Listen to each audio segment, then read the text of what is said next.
Good evening, members. Time being 5:30, which is the stated start time for the City Finance and Governance Committee, I'd like to call the meeting open and advise that this meeting will be recorded and streamed live to the City of Adelaide website.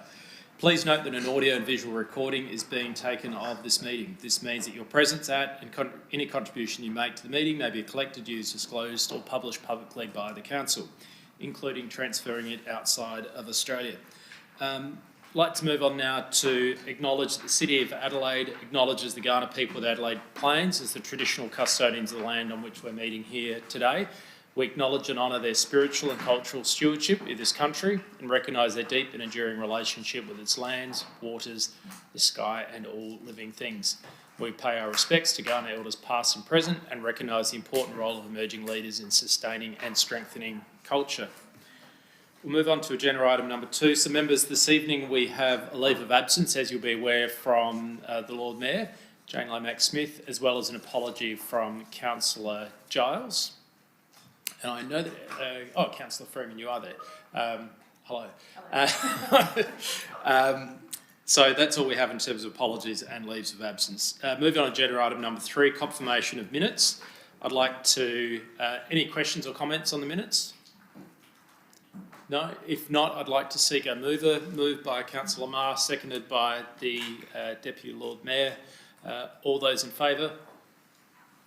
Declare that carried unanimously. Members, we'll move on to agenda item number 4, declarations of conflict of interest. Are there any? Councillor Freeman, yes, you've shared one over email. Did you want to just speak to that?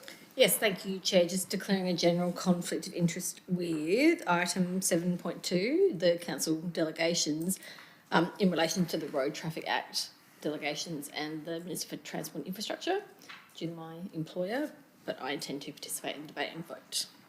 Thank you, Councillor Freeman. Thanks for sharing that earlier on as well. There being no other declarations of conflict of interest, I'll move on to agenda item number 5. There are no deputations though, which takes us into agenda item 6.1, which I expect will be the main agenda item for this evening. So, Mrs. Batalis, I'll hand it over to you to introduce the item, although I believe you're going to hand it over to the team to speak through it. Thank you. Through the Chair, yes. Mitch and Nicole will be taking you through the slide deck tonight, but before that, just want to, recognise that now that the 26-27 budget has been adopted, this is our first step along the roadmap to update the long-term financial plan. It's essentially a tweak to your currently adopted long-term financial plan. Those tweaks include an updated baseline based on the 26-27 budget. There's a new asset management plan for fleet, and there have been some adjustments for the capital program based on carry forwards and the retiming of some of the main streets. This is a similar presentation that has already been provided to the Audit Committee on the 12th of June. And tonight we're really seeking your feedback on the current set of assumptions, and I'll hand over to Mitch and Nicole to take you through those now. Thank you. Great, thank you. We're in your hands. What I'd suggest is as you go through, because we've got a bit of time to go through this tonight, if you do have any questions on the slides as we go through, please come on and we will look to address them, and we'll also then do a sum up at the end. So Mitch, we're with you. Thank you very much, Mr. Chair, and good evening, elected members. Where's our buzzer? Thank you very much. As Anthony said, this is the same presentation as the Audit and Risk Committee got, so apologies, Councillor Martin, who I think sat through that. Tonight's workshop will then lead into a draft long-term financial plan. So tonight's isn't the final draft, it's gaining your feedback to develop that draft. That will come back to the CFG on the 18th of August, which then will go out on public exhibition. After that, it will then come back to Council for formal adoption in around October. So the views tonight, we're after the committee members' views on the assumptions proposed in the draft long-term financial plan. So as the presiding member said, throughout the presentation, the workshop, if you've got some feedback to provide, please do that and we'll take note and take that on.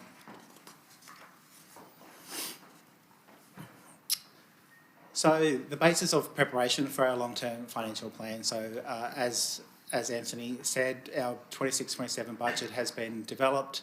So that's become the base year of our current revised plan. Drawing in from our strategic plan, our adopted infrastructure and asset management plans as well. So they're some of the levers that have been set. We've also got our economic indicators, our inflation levels, so they're also less influence on those, and they're the ones that we'll be working on as a base for our plan. Some of the other levers that we do have, the committee and the council do have, are around those adopted strategies, policies and plans, community expectation and capacity to pay, our levels of borrowing, so making sure we've got our responsible borrowing limits, and then also the revenue and expenditure levers, and we'll touch a little bit more on that as we go through here tonight. So a lot of these elements of the long-term financial plan will sound very, very familiar because we would have gone through them very recently with the budget. Our annual business plan and budgets are set based on the long-term financial plan and the parameters that are within the plan. So if you feel like you've heard this before, you have, and you'll certainly hear it every time we're developing those business plan and budgets. So the four funding elements, so within our plan, our first year, but then for the life of the plan, the four areas to be funded are our operating budget, so including all of our operating activities. This includes our debt servicing, so for all of our current debt, but also any of the future planned debt as well. We're funding our strategic projects, not necessarily the capital ones, but some of the non-capital ones. And then also funding our asset renewal program, coming from our asset management plans, and then funding our new and upgrade program. So they're the four areas that we need to be funding each and every year throughout the life of the plan. Within our operating budget, the key assumptions that we have made there, and they're pretty important ones, and that's that we're maintaining the existing service delivery that is set in the 26-27 budget. So throughout the life of the plan, those levels are maintained at current levels. Another assumption is maintaining appropriate operating surpluses across the life of the plan. We're assuming that we're aligning our revenue increases with our expenditure growth. We're making assumptions on inflation and interest charges, and we're also assuming assumptions around our asset depreciation. So as we renew our assets, as we create new or upgrade our assets, that increase in depreciation is also included in the operating budget.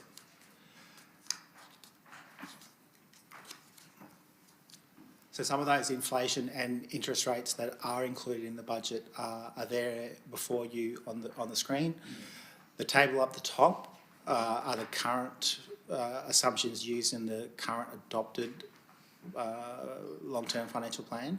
The table at the bottom of the screen are the assumptions that are used in the developing the new draft. So the sources of these assumptions, as you can see down the bottom, we make sure that we're using reputable sources for our assumptions.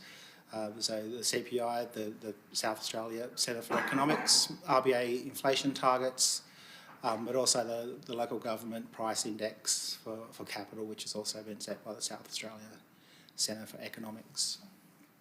So Mitch, just on this one here, question from me is, we're saying that our currently adopted LTFP has more conservative assumptions than what the data is now suggesting. Is that how we interpret this one?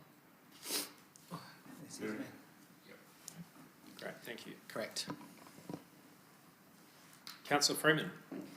And so appreciating you've taken the CPI from that source, so is 26, 27 having a CPI of 3.5 just an anomaly in the current climate? We expect that to go back to 2.5?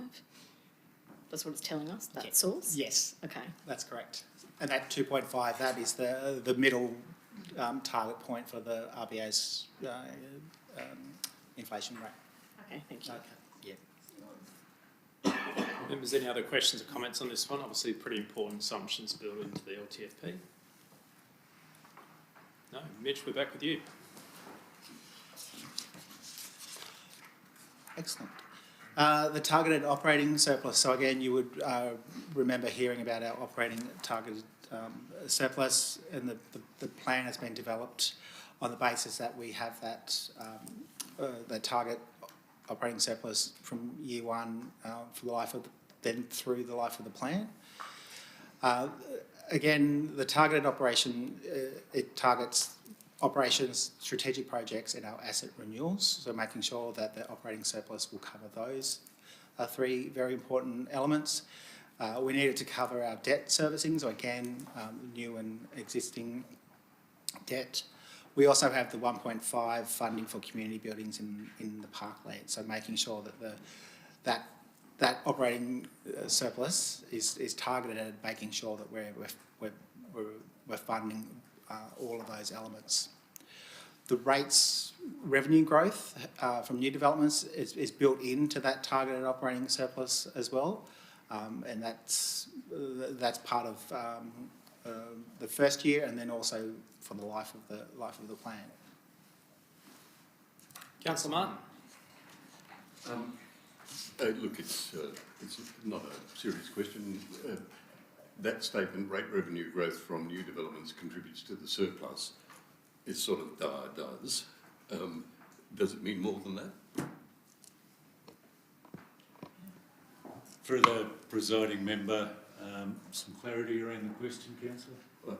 Rate revenue growth from new developments contributes to the surplus and forms part of the targeted position. Yes. Is a statement that seemingly is obvious, that is, if rates go up, then proportionately you'd expect the surplus to go up. So it's a commentary around the fact that built into the budget is the increase in rates that's agreed by the council on an annual basis, plus new rate revenue derived from new developments. I guess I'm asking, that is the nexus I understand. Is there any other nexus here that I'm not seeing? No.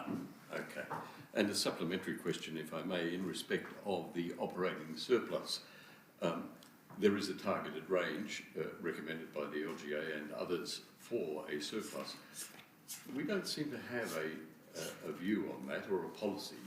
What is the administration's view, other than commenting on what the bandwidth is of an expectation of a surplus, noting that the size of the surplus is also key to the extent to which debt is paid down quickly? So, Councillor Martin, just to clarify, you're asking what's the administration's view on the size of surplus required? What's good practice? Yes, and whether in fact there is room or scope for some position of the administration or the elected body on what we should target as a surplus beyond that which is stated in all of the policy documents, and I think the papers tonight, on what would be the target range. Yeah. Thank you. Through the chair, the LGA recommends 0 to 10%. City of Adelaide has in the past adopted a position of 0 to 20%, and Nicole was here when that was set, so I might get her to explain why that happens, why that has been the adopted position. However, you'll see through our key performance indicators, our operating surplus is 1.8% for 26-27, increasing to about 5% by the end of the term. So all of the operating surplus ratios are below that 5%. Businesses generally, as a rule of thumb, would like to achieve in excess of at least 10% net return there. However, we don't have the same, we don't pay tax, we don't have the same constraints that businesses do. So that 5% range, I think, is acceptable. However, it does give us scope to pull that up and down depending on different circumstances we may face in a given year. Nicole, can you just explain how we got to the 20%? Yeah, absolutely. Through the chair, it's a result of City of Adelaide being the capital city, so noting that we will need to invest in new income generating and new assets to service not just ratepayers but visitors into the city. A 0 to 20% surplus ratio have been adopted. And look, I appreciate the explanation. I guess to take it further then, are there local government areas that actually determine what the percentage of the surplus will be in each year for the length of their long-term financial plans or for any period within that 10-year stretch? Through the presiding member, I think the sector as a rule embraces the target range articulated by the LGA through the financial sustainability papers that have been developed over the years. Specifically to your question, in terms of the City of Adelaide, I'd strongly suggest that this council should be targeting as an operating surplus ratio range that's got a 3 in front of it, rather than something less than that. So the draft plan before you, apart from the 26-27 year, demonstrates a operating surplus ratio above 3. I'd suggest that if council was inclined to reconsider the range, it should be from 3 to 20% rather than 0 to 20%.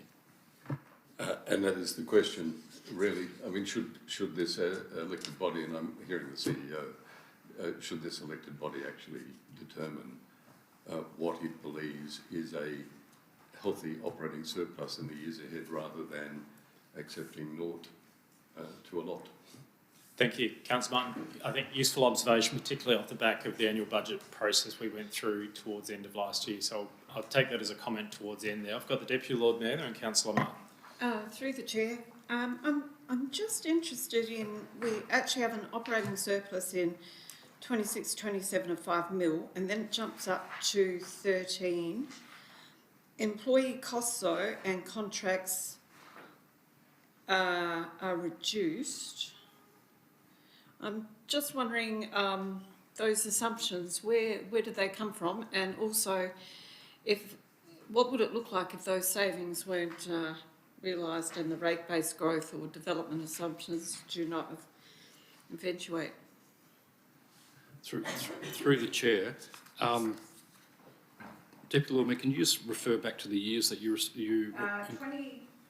26-27, we've got an operating surplus of 4.976, and then it jumps up to 13. That's a substantial difference. But if you go to the employee costs, it reduces. Yeah. Contracts reduces. Now I'm sure that's not just because of recent publicity. I'm just saying it doesn't. Yeah, through the chair, there are two parts to that answer, and I'll get Nicole to confirm this after. But you may recall when we were talking about the central market, when we developed the budget and the long-term plan, we have a 4 years cost in there for the expanded market, but only half a year for revenue that we're generating, because we didn't intend to have it fully leased and running for an entire year. So that has brought the current year's operating position down, and then we get into a position where we start to fully recognise 100% of the annual revenue, which helps lift the operating surplus back up. The other thing that you've noticed around the employee costs and materials contracts probably, and some of the revenue, is around the timing associated with North Adelaide Golf Course. In the 26-27 budget, we've included the full revenues that we can reliably estimate. We will need to obviously have a look at Q1 adjustment to bring that down to what our current expectation might be. But we had that built into the budget prior to having any formal agreement in place with the state. And then you'll see from 27-28 onwards, we've actually removed the revenues and the costs associated with North Adelaide Golf Course, because in the current agreement, we are cost neutral in that, because the state will cover any of the excess costs that we have in the interim. Great. So it looks like you're happy with the answer there, Yeah. Deputy Lord Mayor, or are you processing? I'm happy, but it does say to me there's stories behind this. And it's interesting if sometimes when it actually comes to financials, it's always good to have notes on certain things and explanations and commentary, so that people can understand that when we put it out to public consultation or whatever. Great, thank you. We'll take that final part as a comment there. Councillor Mao. Just going back to the comments about the surplus range, through the chair, why 0 in the first place? Why is that the floor? Through the chair, I think the LGA has adopted 0 because it then gives some flexibility to councils to ramp that up or down depending on any particular issues they may need to deal with on an annual basis. But you wouldn't, obviously 0 is the absolute floor. They're not suggesting that you run deficits. Yeah. Well, I would like to just sort of comment, like having a alternative number as a floor, 3, sounds like a good way to go. Great, thank you, Councillor Martin. Noted. Councillor Freeman. Thank you, Chair. If we can just jump back to the previous slide. Sorry. Yes. So so I wasn't.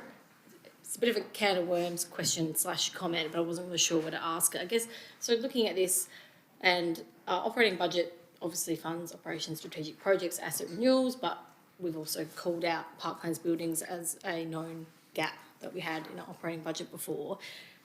Since I started, another gap to me is all of these unfunded strategies that we have, ITS, city plan, housing. The question part of this is, have we ever actually set a percentage in our target operating position of, well, we want to fund 2% of these strategies per year or something like that? Because that's really what's missing for me, to actually put aside money year on year that's percentage based to ensure we actually deliver on these strategies, and it's not just ad hoc whenever we actually agree to do that. Through the chair, I guess the first comment for context is that the strategies aren't all designed to be delivered in 3 to 4 years. Like they do live beyond the length of that, and therefore they reside within the long-term financial plan. But also remind councillors, committee members, that our strategic projects, where we fund anywhere between 7.5 to 10 million a year, are designed to address some of the strategies, and hence the name strategic projects.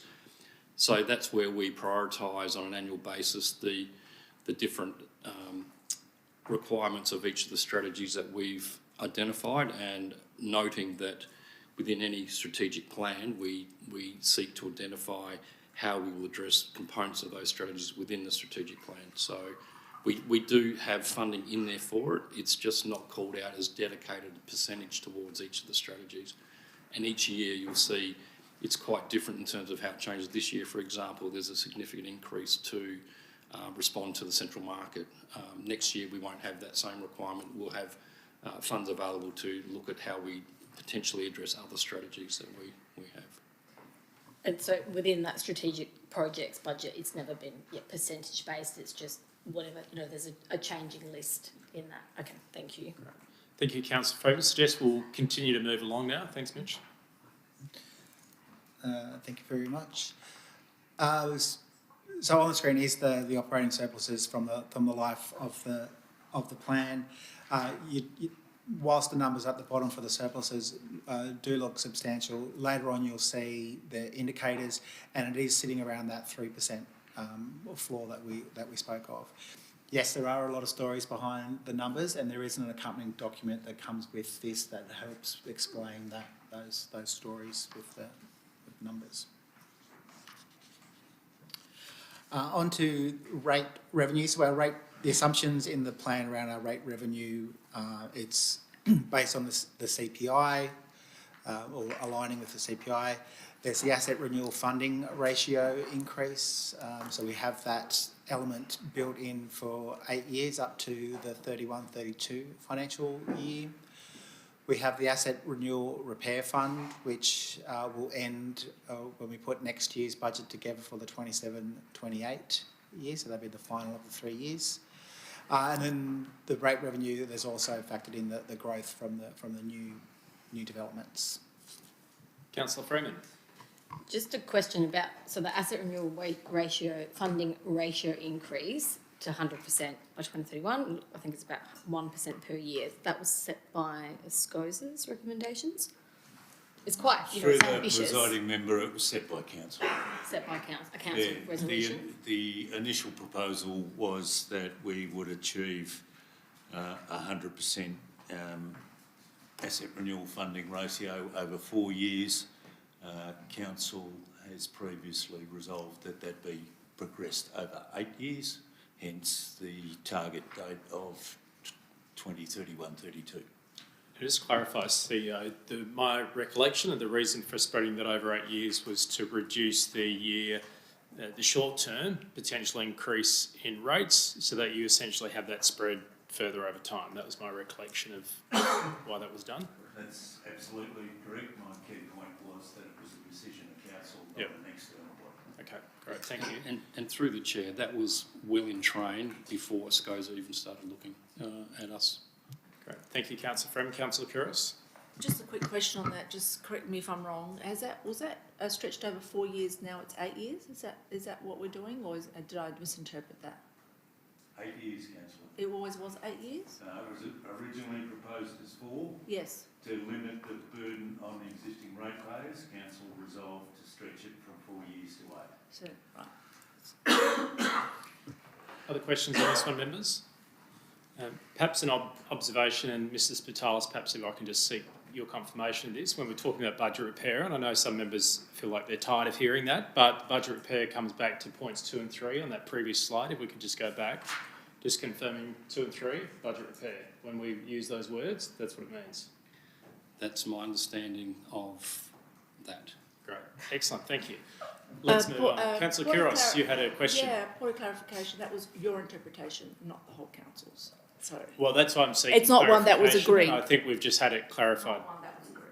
What's that, sorry? It was not one that was agreed. It was your interpretation. Yeah, okay. So I'm just wanting to make sure we're aligned in terms of how administration interprets that term, which is regularly used, is that it relates to points 2 and 3. I just think it's an important point to clarify. Thank you. Mitch, we're back with you.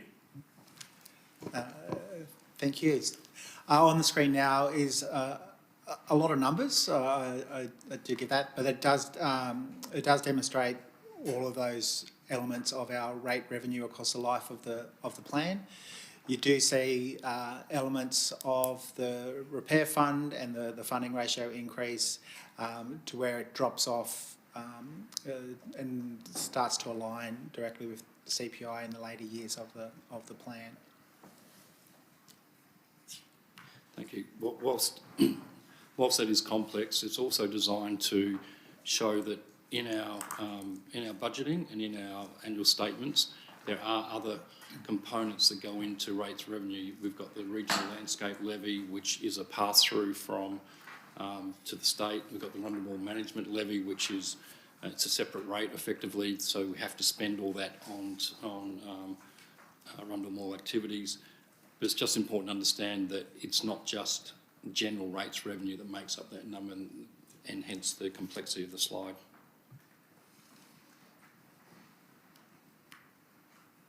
Councillor Martin, you have a question on the data here? Yes, I do.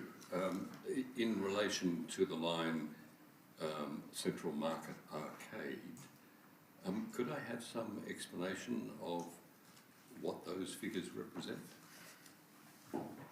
Yes. Through the chair, thank you for the question. That is in relation to the redevelopment, so the rates revenue that we will generate not from the market, or partly from the market itself, but also from the hotel and accommodation above. And where is the remainder of the? Oh, I see. Oh, I understand.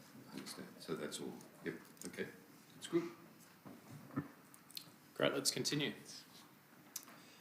Fees and charges is another element of our revenue mix in the plan. So one of our principles with fees and charges is cost recovery. So we're aligning that with the increases in CPI. The plan also contains additional fees and charges where we've got no changes, such as the central market expansion.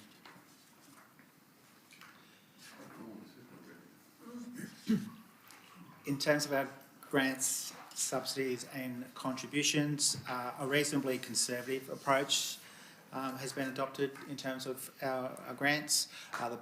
The plan only assumes those grants for the ongoing grants that are continuing. We've indexed the funding where we know that it is relevant, and there's any of the project-specific grants are only recognised where we know that they've been awarded. This avoids overstating our future funding capacity, so we're always taking a conservative approach to the grants in the plan, not necessarily our efforts in trying to achieve the grants.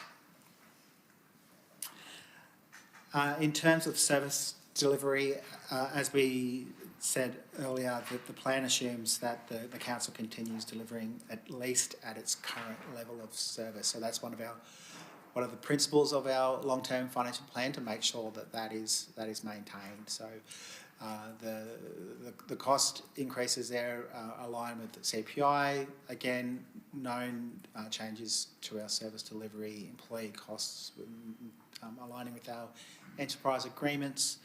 Depreciation increases in our finance costs as well. So, the key.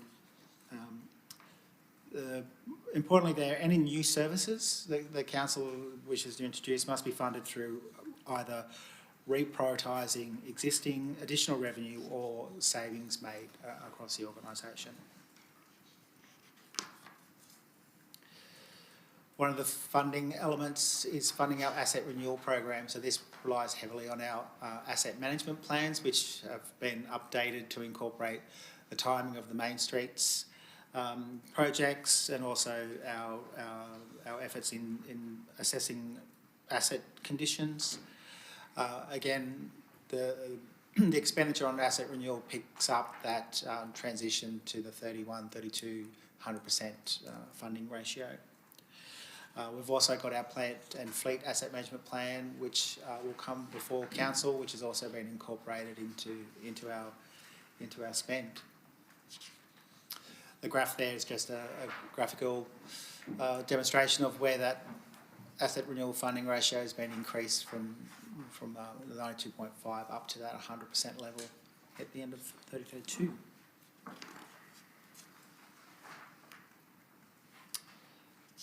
This is a breakdown of the expenditure that we have on our assets renewal and replacements. So as you can see, it averages out about $77 million on an annual basis. The different elements and asset classes are broken down. Councillor Freeman. Thank you. So, notwithstanding council gave a decision, they resolved to achieve this target of 100% across all assets. Obviously, there's different asset types, and I recall that they had different levels of maintenance historically. And forgive me, because I don't have the background, but was there any consideration of the different asset types in that 100% target, and are some of them more urgent than others? Can some of them be spaced out more? Obviously, we've grouped them all together to get 100%, which is great and nice to have, but I suppose if we're doing long-term financial planning, 77 million is a lot, and if you were to reprioritise anything, I'm just wondering if it does vary between the asset types. Through the chair, may not have been around when we actually worked through developing these, and we have had this question before. So what you're looking at there is an average spend on those asset classes over 10 years. What it doesn't show is on an annual basis, we will, based on condition assessments for different asset classes, the team will increase and decrease spending on different asset classes to accommodate the more urgent needs in a given year. However, the intent is still to, on average, spend that over 10 years. But it's really difficult for us at this point in time to show the absolute fluctuation from year to year, but it's the average that's important, noting that the team will address any more immediate issues if they need to. Great, thank you, Mrs. Spitalis. Councillor Kouros, you've got a question? Just a quick one. So are all the categories, they're all funded at 100%? Is that what you're saying? So they're all of them are being funded at 100% ratio at the moment, or no? No, through the chair, given that we are targeting 100% in that over that 8-year period, in the interim we are funding them at whatever the asset renewal funding ratio is, so at 93.5, 94.5, until we get to that 100%. So, But is it evenly distributed throughout each of the categories? Some less or more in these categories? the intent is still over the 10-year period to average it out. So yes, we're looking at, in a given year, a 94.5% for across the entire asset range, not just individual ones. Again, coming back to having that flexibility to flex up and down where we need in any given category. So the short answer is not specifically to every asset class, but in total for the year, we're still aiming at that asset renewal funding ratio.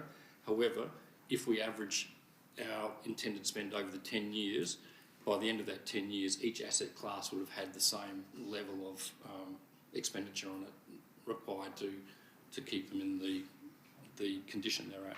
But some will be behind than others, though, at the end of the 10 years. And that gets made up on year-to-year basis. So that over the 10 years, the correct amount will get spent on each asset class as a result. So just clarify that then, within the 6 AMP categories that we have here, there may be some difference in terms of where their percentages sit at, but year on year, the average, for example, might be 94.5. By the time we get to 2031, 2032, we're at 100%. Yeah, in one year, when we have a look at the condition of the assets of, say roads, we may in 1 year only need to spend to 90% to address the more immediate issues, but then over the balance of the 10 years, we'd pick that percentage up in another given year to average it out over the life of the long-term financial plan. Do you ever give us a running report on that? Do we get a running report on where we are at in each of these categories, percentage-wise? Don't we do it through quarterly?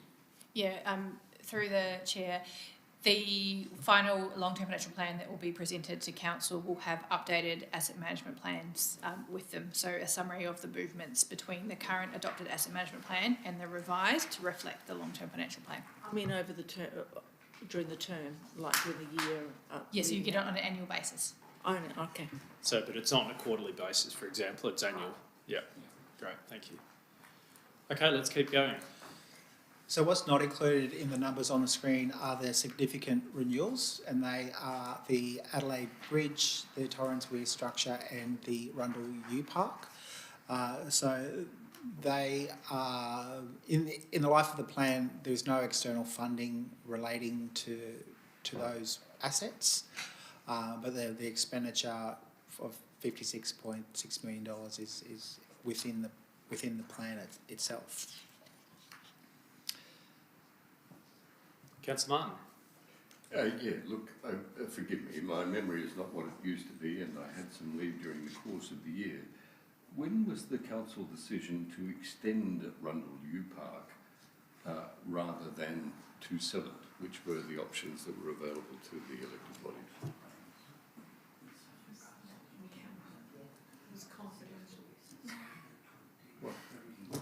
I think an answer is coming, Councillor Martin. Mrs. Spitalis. Yeah, through the chair, that position was developed through the adoption of the long-term financial plan, the most recent one back in last October, where the intent was to extend the life of Rundle U Park to the timing of the end of the major leases that we have on the site. So again, this is not a formal decision of council to do something particular on this site. This is more a council resolution in terms of an assumption around how we're going to work on the Rundle U Park. Given that we're extending its life, in the meantime, we'll get an opportunity to come back to council to determine any potential options for the site. But the key thing is the constraint is around the existing leases that we have. Okay, I understand. And look, perhaps it's a question to be answered in confidence, but given the substantial cost of extending the life by 3 years, is that amount equal, greater or smaller than the revenue derived from that asset through parking and leasing operations? Thank you, Mr McCready. Looks like you're going to join the contribution here, and then we'll go to Councillor Couros next. Through you, presiding member, the costs, first and foremost, it's not our intention to expense the costs if we do not need to, so we are monitoring the assets. This is a provision which would have extended to the asset, as Anthony's indicated, up to 2032 and beyond. In regards to the cost of the leases, without breaching confidentiality, the sums that we attract in regards to leases are substantial. We've got one major tenant at the bottom, whatever, who is locked into 2032. However, in saying that, we will be coming back to council within the next, I think it's 2 to 3 weeks, in regards to a Rundle U Park presentation, which is a follow-up from the previous presentations in regards to the expression of interest, and then we'll be able to provide in confidence the full details to you, councillor. Excellent. And therefore, I take it from that response that the reference extend Rundle U Park life to 2930 is incorrect. It is 3132. Effectively, the asset, the end of leases are 3132. So for all intents and purposes, it's probably slightly misleading. We have to exit the leases, or we opt to terminate the leases, but the reality is there will be conditions associated with that. Thank you. Councillor Couros, then Deputy Lord Mayor.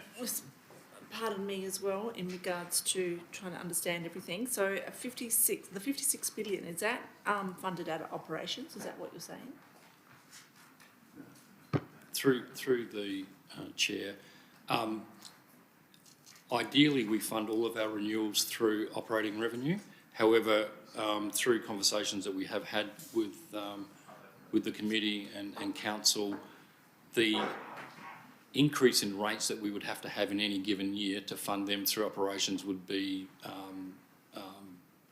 way in excess of what we would expect any increase to be. So there was a recommendation to utilise debt to fund these in the absence of any external funding. So at the moment in the long-term financial plan, we're going to be using debt to fund this $56 million. Right, and in the meantime, we're going to be looking for grants within the state government, federal government. So if we do receive some external grants for the bridge and the weir and U Park, how would council prioritise this? Like, would it be borrowings be reduced? I would assume, but I'm just wondering how, if this does come in, what would the assumptions be on that?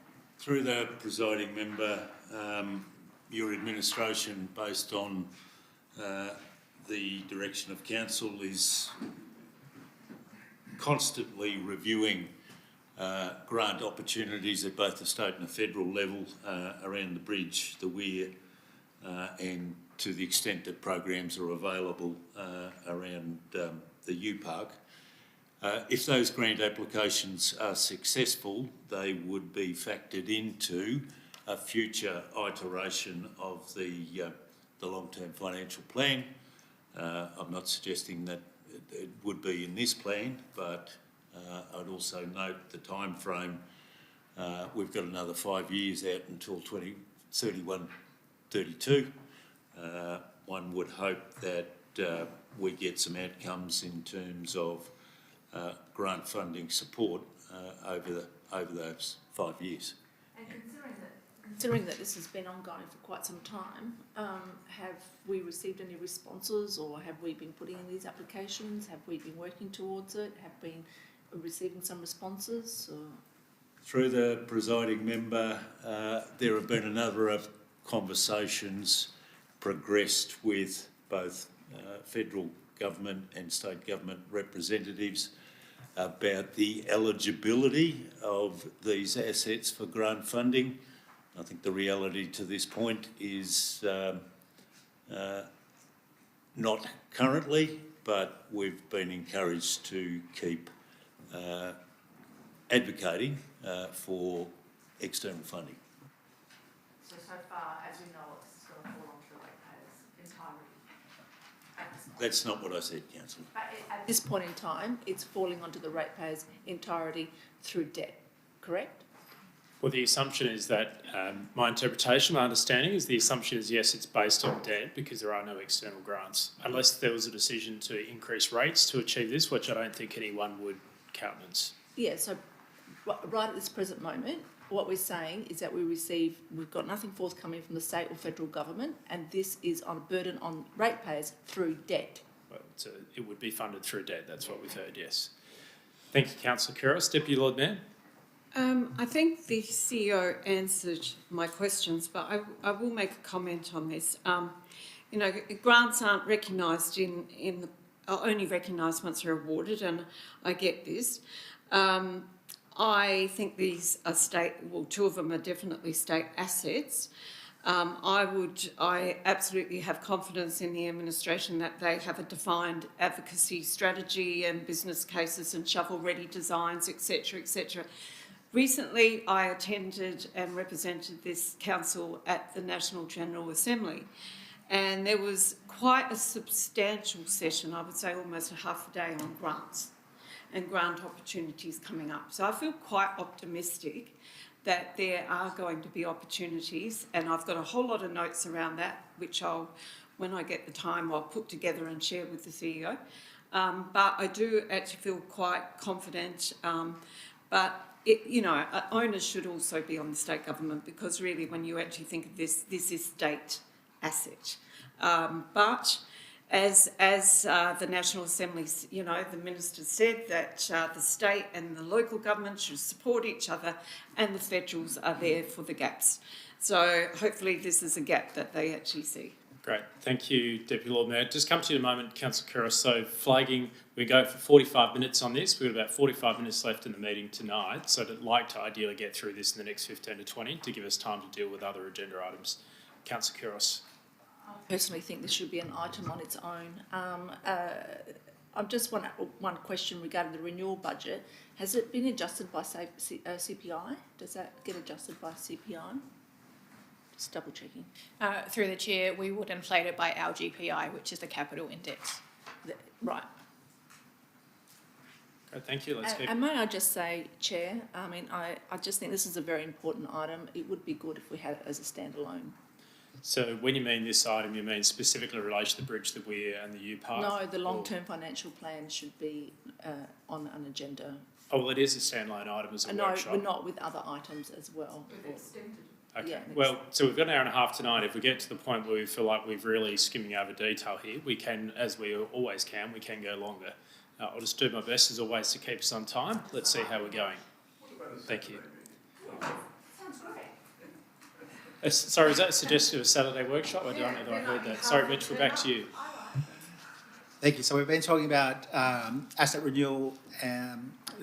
We've also factored in new and upgraded assets in the long-term financial plan. So you can see those new and upgraded assets that are listed there on the screen.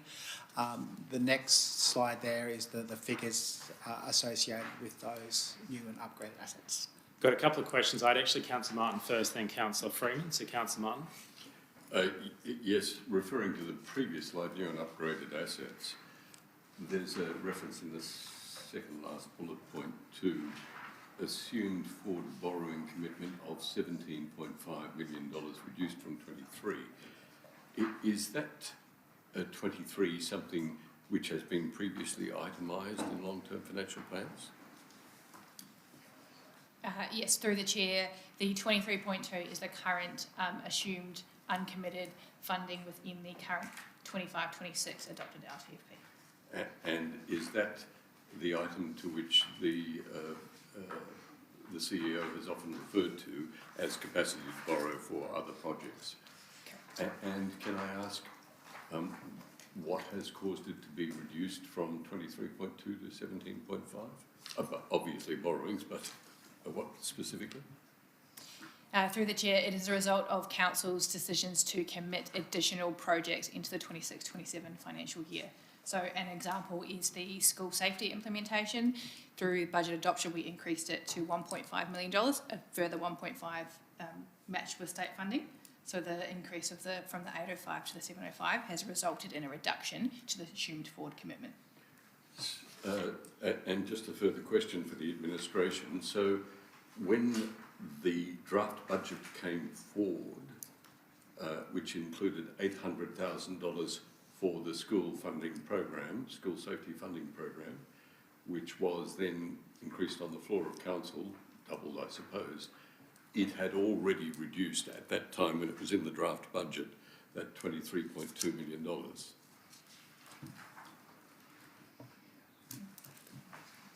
You want some help? CEO, would you like to respond to that one? So the $23.2 million was the uncommitted capital capacity identified at the time we workshopped the new and upgrade capital program with council members back in February. Through what Ms Van Berkel's referring to, through the final amendments to the 26-27 capital budget, we saw some increases. I think the allocation was in the order of $850 for school safety. That was uplifted, as noted by Ms Van Berkel. Therefore, the final new and upgrade budget for 26-27 grew to $42.5 million, which was a commensurate amount above that which we workshopped with the council back in February. I wonder, through you, Chair, whether I might ask the administration, and it might be helpful for future budget processes, if we could have an indication of what projects are being funded as a result of that reduction. That is, what that fine... Through the presiding member, I'd be more than happy to give an undertaking to issue an e-news to reconcile the movements in the new and upgrade capital budget for 26-27 so that we've got a shared understanding of what's in and what's out. Right. Thank you. CEO. Now have Councillor Freddie. Thanks, Chair. A couple of questions. First on this slide, and the CEO mentioned school safety, and I know this is the current adopted long-term financial plan, but I think in recent weeks we've talked about the school safety program being $30 million. We've got 1.5 committed to that. So that's really missing from this list and a long-term financial plan generally. So I guess just a comment there. I feel like that really should be represented in the same way as Parklands Buildings, greening program, which actually we haven't committed to the greening program over the life of this long-term financial plan, but I guess just a comment there.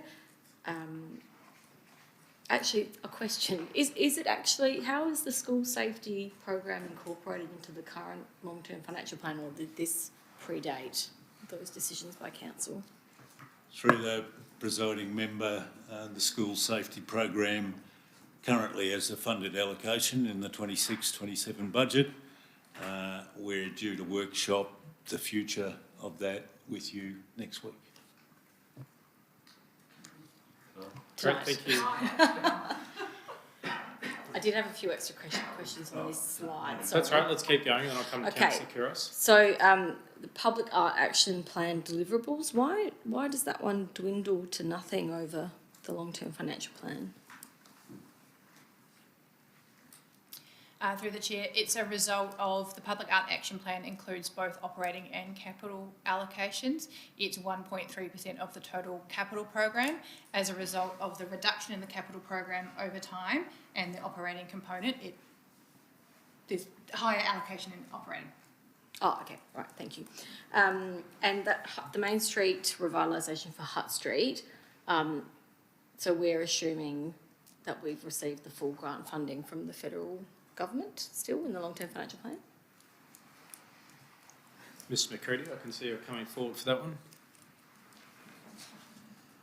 The presiding members, the figures you have before you exclude the Thriving Suburbs grant, so that is actually just the new and upgrade and the new and upgrade budget which is allocated against that project. We're still waiting to hear in regards to the Stage 2 Thriving Suburbs, whether they're wishing to provide us with that 7.32 million we had resubmitted. I've also been informed there is a third tranche of funding as well, but that does not include the funding. Okay, thank you. Councillor Couros. In regards to the school safety program, there was also a recommendation to seek some external funding from the state government. Is that going to be formulated in part of the report that's going to be coming to us and what the response has been? Through you, presiding member, at tonight's workshop you'll see that we've, out of the 1.5 million, we've achieved 435,000 to date, which will go towards actuated crossings, and we're still working with the state government in regards to the remaining $1 million. Oh, that's right. Thank you. Thank you, members. Let's continue on. This slide here, we're talking about the levers available to council should they wish to deliver additional new and upgraded assets, and that being generating surplus cash from operating renewal activities, external grant funding, borrowings, or, as we said, prioritising that commitment. We touched now on the prudential borrowing limits. So SCOSA, when they undertook the review of the city, it did say that in the outer years that council was very close to its limit, its prudential borrowing limit. Our Audit and Risk Committee has said that historically that prudential limit that council has set has been pretty conservative. So, Councillor Martin. Look, just in respect of that and generally, I have asked this question before. Is it possible that we can actually have a discussion about that prudential limit? It is set, as the Audit and Risk Committee has previously observed, at a very conservative level, 50% of saleable assets, when we all know that in borrowing, particularly for capital works, it's quite common for business and for individuals to borrow much more than 50% of their saleable assets.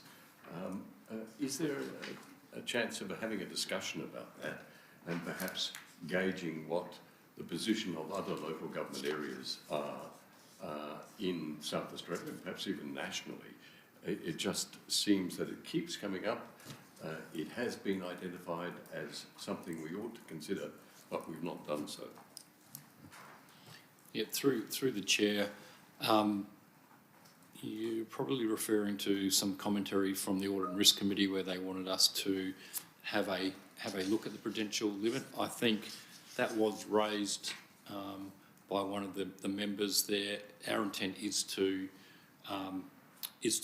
hold a mini workshop with the ARC members to get their views on it. We can then bring that back to committee to also get your views and provide their views back to you. Has a date been set for that workshop with ARC? That we're expecting it to happen in time to be able to feed into this process, Mr. Spitalis? Or is it further down the track? I would suspect not, for the purpose of this long-term financial plan update, noting that we update the long-term financial plan annually. I think we need to first workshop the matter with the Audit and Risk Committee, and their oversight will go to the elements of the prudential limit, including asset test, leverage test, etc. So they're gonna drill down. Okay, thank you. And I'd suggest that we'd bring that advice back in the new year. Thank you. Councillor Martin, you had a follow-up on that one? Yes, I did. Look, I understand through you, Chair, that it is not the responsibility of elected members to determine the agenda of the Audit and Risk Committee. However, I'd be happy to respectfully ask that it be considered somewhat urgently, so that at least we can have that discussion as quickly as possible.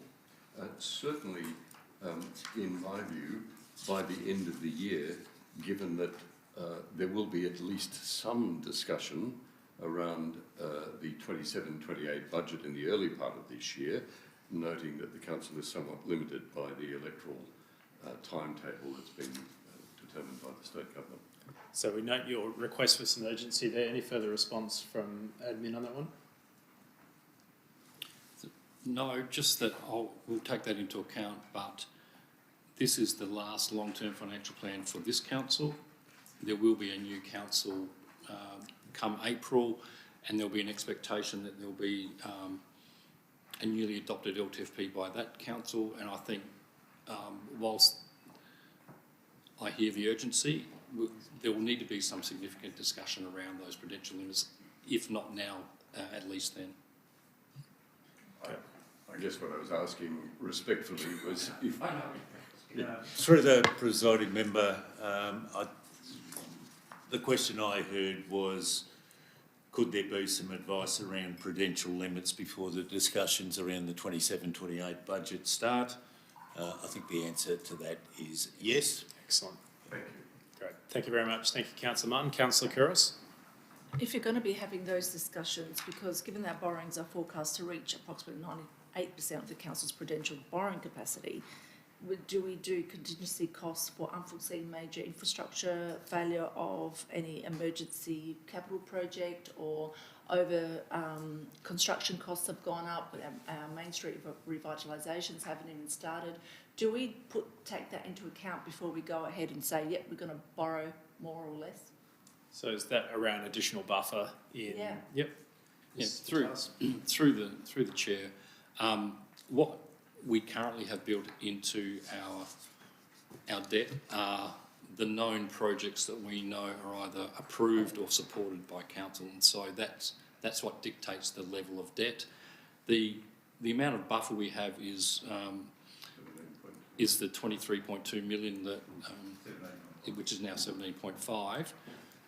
What it means is, Councillor Kouros, is if we get some significant shocks throughout the life of the LTFP, given our current prudential limits and the current projections, we would need to do some, in my view, and it would be my recommendation, reprioritisation of what we spend when, to make sure we maintain our debt levels within our prudential review. So the existing buffer at the moment is about 17.5 million based on current commitments.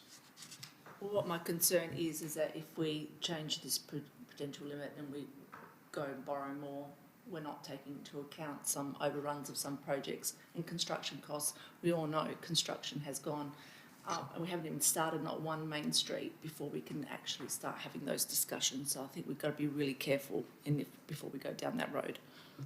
Thank you, Councillor Kouros. Let's continue on now. We've got to 6:30. We'll take on board feedback, obviously important topics. We'll continue to go on.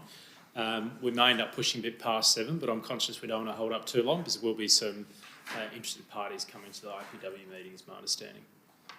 Sure.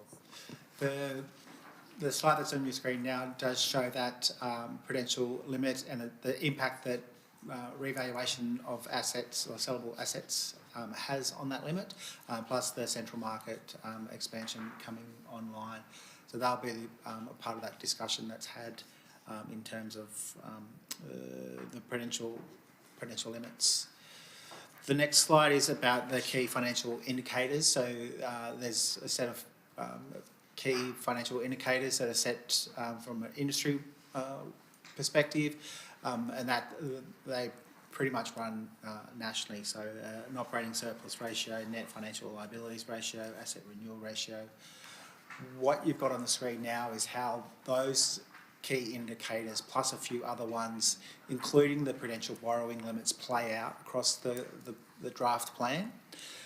So you can see a swathe of green, which is what we want to see.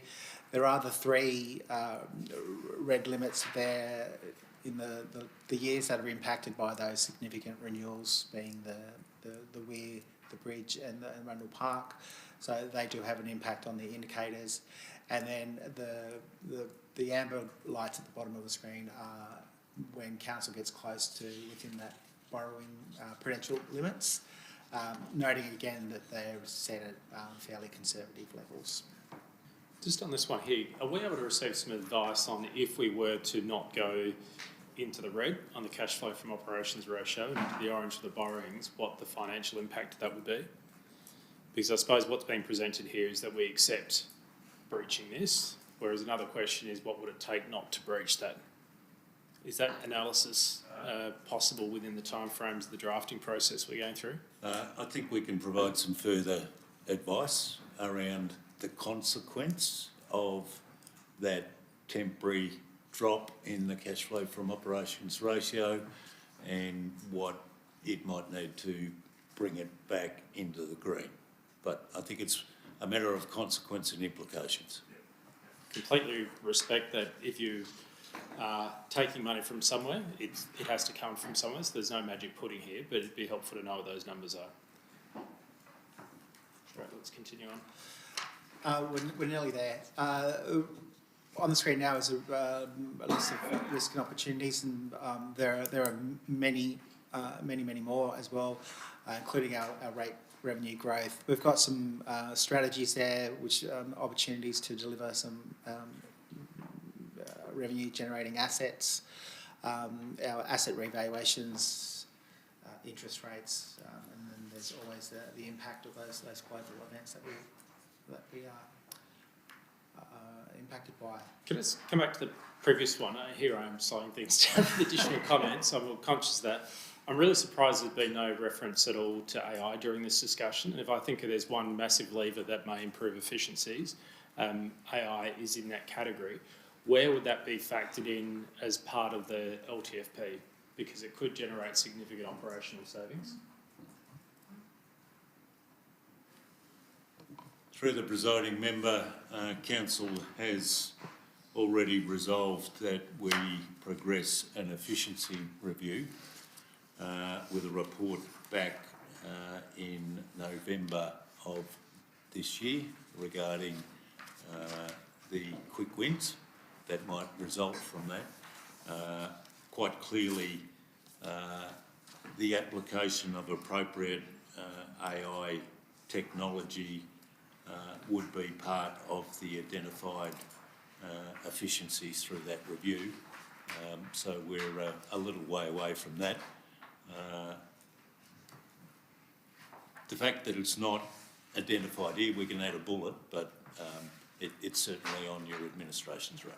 Right. Wonderful it's on the radio. I think for me, when we have a draft going out, it's important that ratepayers are aware that we're looking at all measures, and that's part of it. Councillor Keros?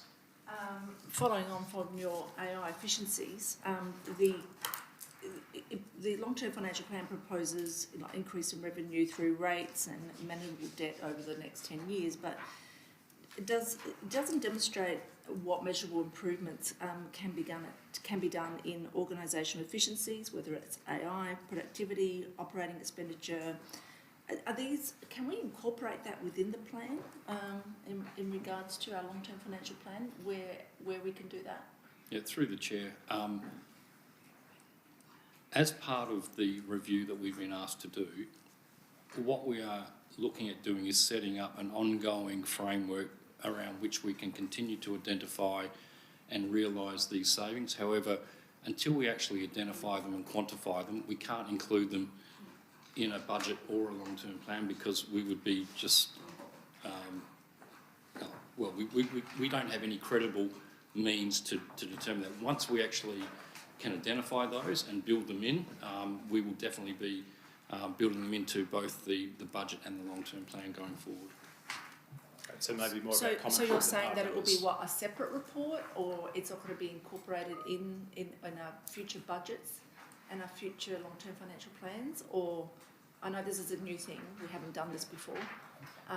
Through the chair, I have no absolute position on how we report that yet, just knowing that we will.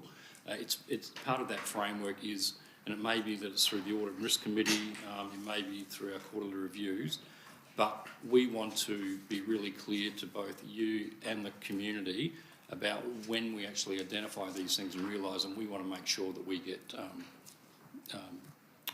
credit for it. As in credit for the numbers that are in there rather than just discussion? The council gets credit for actually and going on this path and embedding those efficiencies and savings. Great. Councillor Curris, any follow-ups on that before I go to the Deputy Lord Mayor? Not at this point. No, that's fine. Okay. I just want to make a closing comment. That was the entire reason why I actually put the motion forward in the first place on the independent efficiency review. So it would inform the budgets and the long-term financial plan. So it would be foolish of us to actually preempt this. Great, thank you. Comment noted, Deputy My Lord comment, Mayor. if I'm going to be doing commentary, it would be that we should be doing this from the beginning, not through a motion. Okay. Thank you, Councillor Curris. We'll move on. We've got our recap on the timeframes and then chance for any final comments. Thank you, Mr. Chair. So back to the roadmap. The draft will be presented to the CFG in August, where it will not only will you get the numbers, but you also get the narrative behind some of that as well. And then we'll put it out to public consultation for some feedback. Great, thanks Mitch. So before we take any final comments, I'll just summarise some of the key themes that have come through tonight. So there's been a fair bit of discussion around setting targets, particularly around the operating surplus. I think we've got an undertaking for some further discussion on looking at that, but that also extended to targets, for example, relating little comments around community buildings, but also Councillor Freeman, you talked about the strategy gaps. We've talked about how to build in recognition of efficiency savings work that's going on. I think there is clearly a desire for some more information around Rundle U Park and what's been happening there. Also, we noted discussion around prudential borrowing limit and the desire to look at that further, how that has been set, and also there's a question there around the level of buffer that we've provided. And another comment there, we've had an undertaking around what projects have been funded that are taking us from 23.2 down to $17.5 million in the buffer. So there's about 5 sort of key themes that have consistently emerged. But members, if you have any other final comments before we wrap up, Councillor Freeman. I had some final remarks on, in the pre-reading, if you keep going, so the slide about opportunities, if that's in here. Oh, no, that's okay. So the pre-reading talks about opportunities in, I suppose, being in a more comfortable financial position. It talks about increased rate revenue from growth, having more residents, shifting the rate burden from businesses to residents. Agree with that. I just want to add a few others. I think we have a lot of exempt properties from rates in the city, which we all know about. And it's really interesting because today I met the former Mayor of West Torrens, where they entered into an agreement with the airport to pay rates, which is $6 million annually. But he said that was really difficult. But I did ask him, well, how did you do it? Because I think we're in a similar position where there's a big allocation of land to properties that don't pay rates. And I do think that there's an opportunity there, which should be recognised by the long-term financial plan, and equally vacant land itself, and I suppose what the rates are there, and whether that reduces that burden on businesses, which I completely support. And finally, we talked about this last week at council, but we have a lot of unutilised buildings which are not paying business rates either because there's no one there. That's an opportunity as well, and I think if we encourage filling those vacant spaces in the context of having more revenue, maybe it will get the leverage it deserves, in my opinion. Great, we'll take those as comments. Thank you, Councillor Freeman. I've got Councillor Martin, Kouros, and then Deputy Lord Mayor.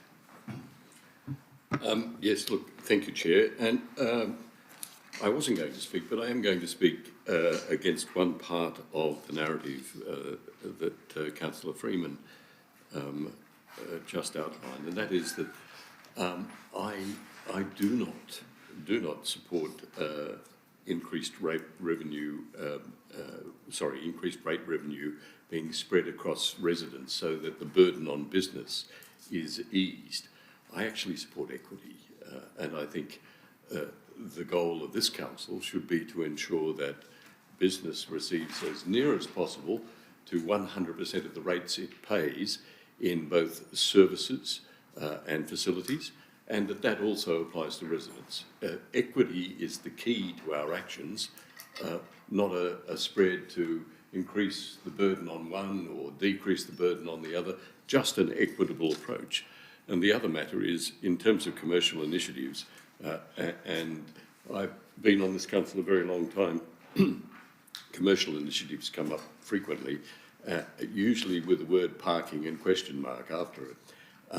I would like to urge that we broaden our horizons beyond parking. There are other options, I'm sure, available to this council in terms of diversifying its income sources. Thank you, Councillor Martin. Councillor Couros, then Deputy Lord Mayor. 100% agree with Councillor Martin in the sense of diversifying and looking beyond parking and increasing our revenue. That's what I was going to close on as well. So we really have mentioned that so many times, and I think we really need to buckle down and have a look at that and look at increasing our revenue in ways beyond the parking. The other one being fair and equitable, sure, I agree. That would mean that commercial properties would have to pay less in the dollar than what same as what residents do, because it's not fair and equitable. Businesses also, most of them have to have their own rubbish bins, so it's not fair and equitable. So it's not already out there, fair and equitable. But it is what it is, and this is how we're moving with this council. And also, just to make a comment in regards to the $6 million for the airport, that didn't come from the state government, I believe that's from the board itself. It would be great if the state government doesn't come on board, but it has been a constant struggle for us. But you know, the Adelaide Airport Board are very accommodating and have worked with the council there on their own back. So it would be great if we could have that support from the state government. Thanks, Councillor Couros. Next I have Deputy Lord Mayor, then Councillor Snape. I feel like I'm a bit of a broken record on this. I think I say this every year, but I would actually like to see in those risks and opportunities the rate exemptions and rebates. We forfeit nearly $50 million every year. I did have a discussion with the LGA management at the National General Assembly. They will be pursuing this because it's not just this council. We are majorly impacted, but there's other councils, and I actually think that we should not give up this discussion or this belief that we will get part of that back to us. Thank you, Deputy Lord Mayor. It may make for some interesting notes or commentary in the long-term financial plan. Councillor Snape. Thank you, Chair. Look, I would add my voice to the diversifying of revenue streams. I think that's a really smart thing to do, and we should look at different opportunities. My main point was I actually wanted to disagree with the suggestion that we might increase the prudential borrowing limit. I think having it conservative is a safe bet, and so I just want to add my voice in support of the current status quo on that. And also throw my voice behind those, and I know Deputy Lord Mayor pushed this point a lot in the past as well, but what Councillor Freeman said there around getting those large, predominantly state-based assets to pay their fair share of rates. I know it's not something immediately within our control, but keeping that advocacy going, because right now, as I understand it, I think it's 40% of our potential raider base does not pay those rates, and then the other 60%, i.e. those that are currently paying rates, are covering that shortfall, and that's a large number. There goes your rate increases for quite some time. Thank you, Councillor Snape. Without consent, no further hands. So we'll say thank you, everyone, to the team in particular for presenting the information for the workshop. That's the end of agenda item 6.1. So we'll now move on to the remaining agenda items. Agenda item 7.1 is the Council Member Behavioural Policy Review. Mr Spitalis. Just a really quick introduction. This report, as part of the review, has assessed the operational effect of the policy. It's found that the streamlined and clearer processes resulted in early intervention to avoid deeper investigations, easier process for participants, and early identification or rectification of non-compliant complaints. as such, we're not recommending any further improvements, or none have been identified at this point. Thank you, Mr Spitalis. Members, any questions on the item? Councillor Martin. Yes, look, thank you for the report. It's great to have the update. I'm still confused though, and there may be other documents that would provide clarity to me about the role of mediation. Where does that occur? At lodgement or assessment? Where is it that we are seeking to introduce that? Question for the team. Thank you for the question, and through the chair, mediation will occur following the assessment by the external assessor. However, the policy does provide for informal rectification or discussion between council members prior to a complaint being made where possible. Thank you. Thank you very much. Deputy Lord Mayor. I was interested in the number. It's got 17 complaints were received over that short period of time. 8 were returned as invalid or incomplete. Does this actually say that we need more education on how to write a complaint? Because that's...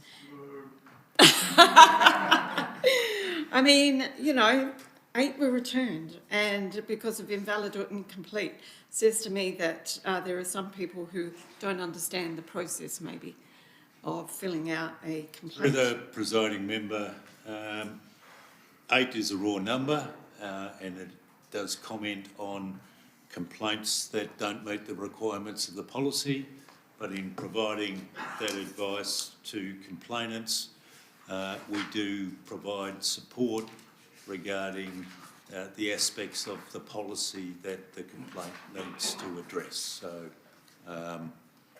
while if it doesn't meet the requirements of the policy, it doesn't meet the requirements of the policy, but your administration provides support to complainants to give them the opportunity to ensure that they do. Just one other question. This has only been 6 months, and I actually remember actually moving this because I actually thought that our council term was ending in November at that point in time. So I wanted to at least it come back to this council before it went to the new council. When is this going to be reviewed again to give this a little bit more of an opportunity to actually, you know, properly, you know, well, I'm not saying that there's any issues with it, but it's a very short period it's been, even though there's been quite a few, I must admit. Thank you for the question. Through the chair, the policy will be reviewed following the periodic election. It is a requirement for us to review that policy at that point. So a thorough review will be done with the new council. Yep. Thank you. Members, Councillor Marr? Just a quick question on the numbers again. There's 17 total complaints, 8 returned. Are we double counting? Were any of those 8 resubmitted and they now count as another complaint? Through the presiding member, the headline number's 17. The elements of passage also adds up to 17.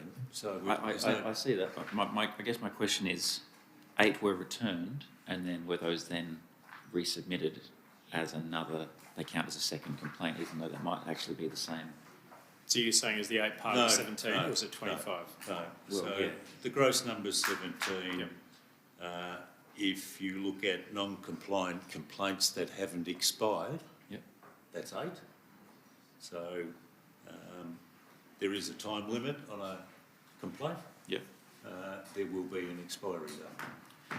So a non-compliant complaint can be amended to become a compliant complaint? Absolutely. That was Right. the point of my advice to the committee about the support we provide to complainants.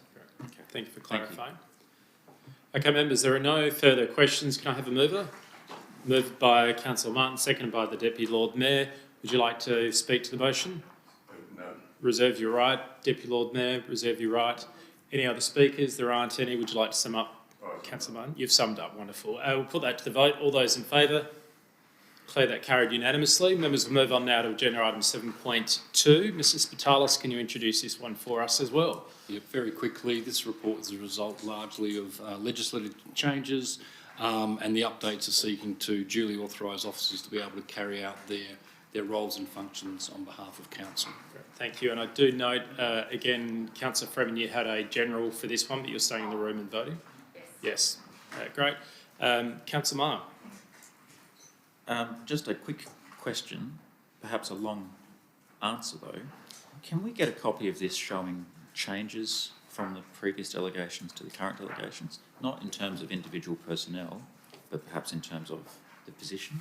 Through the presiding member, I would refer you to link 1, referred to at paragraph 13 of the report, which provides a summary of changes from the previous version of the instrument. And that is separate from, what I mean is the attachment A, B and C. Yes. You can open them and you can see that they assign the delegate to, let's say, page 3 of attachment A, section 125, provide reimbursement assigned to the CEO as a capacity of council. I don't think that's one that's changed, so there would be a note. There would be no need for an extra note there. But if there was one that had changed, it'd be nice to see that in that same report. So this is just a comment as opposed to a request for an answer. Okay. So you're not requesting any further information, that's just a comment? The presentation of this next time could great. be No worries. smoother. Through the presiding member, I'll ask Ms Hayes to liaise with the member to meet his needs. Great, thank you. Councillor Freeman? I did have a question about the attachment CEO referred to. In fairness to Councillor Marr, we only have the changes set out for the CEO's delegations, I think, and not the subsidiaries or the Road Traffic Act. But in any case, I had a question about, so all of the delegations that talk about public consultation generally, the previous wording seemed to say, we will undertake public consultation in accordance with a policy that exists. So we've removed the reference to a policy and we've just said, undertake public consultation.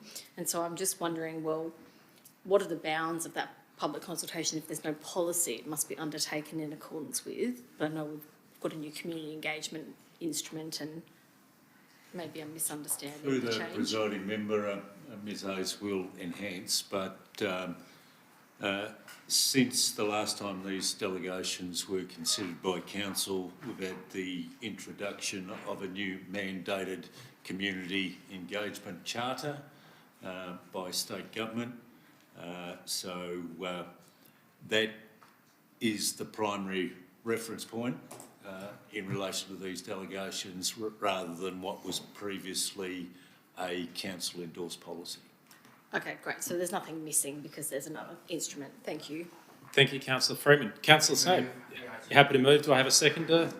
Councillor Kabata, were you raising your hand to second this one? I can. You can, that'd be wonderful. Would the mover like to speak? Reserve my right. Reserve your right. Would you like to speak to it, Councillor Kabata? No. No. Any other comments, questions? No. Would you like to sum up? No. Summed up. We'll put that to the vote. All those in favour? Declare that carried unanimously. Thank you, members. We now have Agenda item 8, reports for noting there are none. We now have agenda item 9, with exclusion of the public. I have a mover, which is Councillor Kabata, a seconder, which is Councillor Martin. We'll put that to the vote. All those in favour? Declare that carried unanimously. So we'll wait for all members of the public.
Okay, the time is now 7:06 p.m. and I declare the meeting of the Infrastructure and Public Works Committee open and advise that this meeting will be recorded and streamed live to the City of Adelaide website. Please note that an audio and visual recording of this meeting is being taken. This means that your presence at and any contribution you make to the meeting may be collected, used, disclosed or published publicly by the Council, including transferring outside Australia. The City of Adelaide acknowledges the Kaurna people of the Adelaide Plains as the traditional custodians of the land on which we meet today. We acknowledge and honour their spiritual and cultural stewardship of this country and recognise their deep and enduring relationship with its lands, waters, the sky and all living things. We pay our respects to Kaurna elders past and present and recognise the important role of emerging elders in sustaining and strengthening culture. We have a leave of absence for the Lord Mayor and we have an apology for Councillor Giles. I'll now seek a mover and a seconder for the confirmation of minutes. Moved, Councillor Snape. Seconded, Councillor Martin. All in favour? Thank you. Carried. Okay, do any members have a conflict of interest? Councillor Siebentritt. Yep, shared with governance team. I have children who attend Adelaide High School, so I've shared a conflict of interest. It's a general, so I intend to stay in the room, participate in the discussion. Thank you. I've got your paperwork here. Anyone else? No. The next item is deputations, and tonight we have nil. Chair. Flurry of hands. May Councillor I Martin? speak there? Chair, look, I understand that a number of parties were keen to make a deputation to this this meeting. I understand also that they have been declined for a variety of reasons, and I'd like to foreshadow that when we move to the workshop, I'll ask the meeting to suspend the regulations related to meetings to the extent that members are able to ask questions of those from schools who are present here to the extent that would inform the discussion and the consideration of the matter. Okay. Through the First- presiding member, if I might assist. Thank you, CEO. We've taken external legal advice on the matter today. The terms of reference for this committee clearly outline the way in which deputations may be received, and as at the expiry of the time for receipt of deputations yesterday, there were no valid deputation requests received. The legal advice is that they're therefore unable to be heard. Noting there is a council meeting next Tuesday, and I believe there's an item within that agenda that would be the best opportunity for members wishing to make a deputation. Chair, may I speak further? Well, I might just clarify, in addition to the CEO's comments there, that means that I have not made a determination to accept or decline any deputations. They were not received validly. Sorry, would you repeat that clarification? What that means is that I have not actually made a determination to accept or decline any deputations. There is a technical reason that they were not received validly in the first place. I understand, Chair. Look, I don't wish to get bogged down in meeting procedure detail, but I understand that the administration has sought the advice of lawyers in respect of deputations appearing before the committee. What I have foreshadowed is that there will not be a deputation, that there are people present in the gallery who can inform the discussion, and that I will propose that we move into informal in order to not hear a deputation, but to ask questions, as we have done on many occasions when in committee and council we've suspended the meeting in order to move into informal and to hear also from external and internal speakers. There is nothing unusual about what I'm proposing. What we might do at this point is we might proceed with the workshop, and then after the workshop, that might give our administration some time to formulate a response to that query. Is that acceptable to you? If Chair, you're suggesting that we should proceed to the extent of the administration taking us through the slide pack. Yes. And then move to what I've suggested, I'm happy with that. CEO, is that amenable? Through the presiding member, my understanding of that is that the administration proceeds with the workshop presentation. That matter's completed. What the committee members may do once the meeting's closed is entirely a matter for the committee members. Chair, permission to respond. I'm not suggesting that the committee hears responses to questions after the meeting is closed. I'm suggesting that after the slide pack is presented and before the meeting closes, that we have the opportunity to ask questions. So, to put that onto the piece of paper that I have in front of me, you would like to hear 6.1, and then before we proceed to item 7, which is a nil report, nil recommendation, you would like to re-examine this question? Yes, I would. Thank you. Okay. Mr. McCready, we might move on. I just want a quick question on the deputations that were rejected. Through the chair. No deputations were accepted not or rejected rejected. because of technical issue. Do those people have to resubmit if they wanted to give that deputation next week at council meeting? Through the presiding member, we made personal contact with all potential deputies today and provided advice to the effect that those deputation requests could be carried over to the council. Oh, that's very good.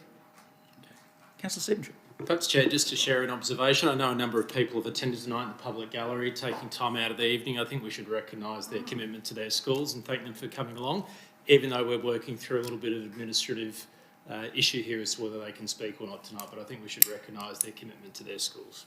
Okay. Thank you, and thank you for being here. Mr. McCready, we might get on with item 6.1. Can we bring the slideshow? Yes. Thank you. Thank you.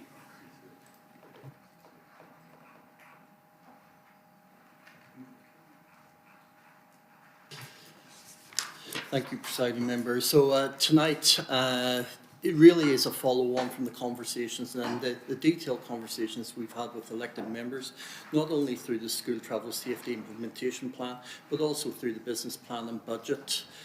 We will be going through what we are recommending in regards to the first tranche of works to be undertaken.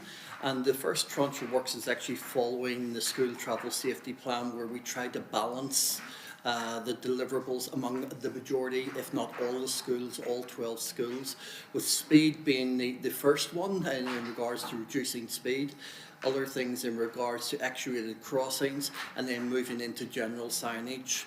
So next slide, Sean. So naturally we'll be seeking feedback from you tonight in regards to the implementation plan. Naturally we presented in November 2025 and we had deliberations and the budget was formally endorsed on the 23rd of June of this year, which brought in 1.51 million plus seeking $1.5 million of additional external funding. Next slide, please. So the questions that we're posing tonight is, what are your views on the priorities outlined within the school travel safety?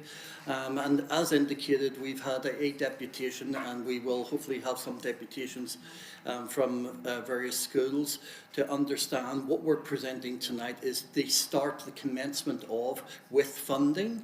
With funding, that's important, but a large amount of the plan was to develop a plan, but now we have funding to deliver and really get your feedback on that. Next slide. So we'll be going through very quickly. I'll take a lot of this as read, but effectively what I would like to do is get into the funding, the prioritised priority projects for implementation, the unfunded priority projects and funding opportunities. I think that's important because at the end of the day, this is about delivery of our budget allocation and getting on with the task at hand. Next slide. What you have before you is the council resolution on the 25th of November 2025. I'll take that as written, but I can tell you that we have written to the state government on numerous occasions, and we were successful in achieving $435,000 towards our actuated crossings, and we further through the election process received 30,000 allocation from the state government in regards to Sturt Street. Next slide. Before you, you have the length, the reports that we've actually presented, the concept plans, everything is attached to the school travel safety implementation. Just note that we have been engaging with schools, or had engaged with schools, and they are hopefully are in possession of their reports. As early as today, I'm meeting with Botanic High, I think next week, to go through their report in further detail. Next slide. Again, looking at this as strategic context, the strategic plan, effectively our goal is to reduce, mitigate, zero in regards to people dying, fatalities and or injuries where possible, where practical, and none more important around schools where there's large volumes of children who are actually going to school and leaving school on a given day. City plan has actually clearly identified that in regards to what we need to do in regards to transport diversity, but more importantly in regards to looking at active transport and how we provide safe transport. Integrated climate strategy talks about various ways that people actually go to facilities and come back from facilities. But naturally, the big one in integrated transport strategy, we've clearly highlighted the importance of school safety and what it means to actually achieve that within Council's endorsed strategy. Next slide. I'll take this one as written, but really what it's talking to is what does success look like, what it looks like for public transport and what it looks like for vehicle transport. But effectively, if you look at the location, we're talking about school frontages, school precincts and school catchments. As I indicated, everything that's within the school safety implementation plan is all around reducing harm, reducing speed in and around schools, providing physical infrastructure that makes it safer for children to be able to access that school and leave that school. And we're also conscious of how people interact with that school. And that also comes down to families when they're kissing drops and things like that. But importantly, this is about children and slowing things down and making it safer. Next slide.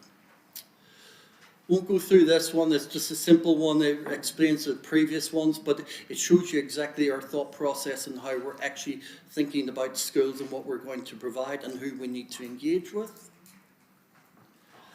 And naturally, when we go into what we are talking about, we're talking about safer speed limits, safer road crossings, safer cycle routes and safer vehicle movements.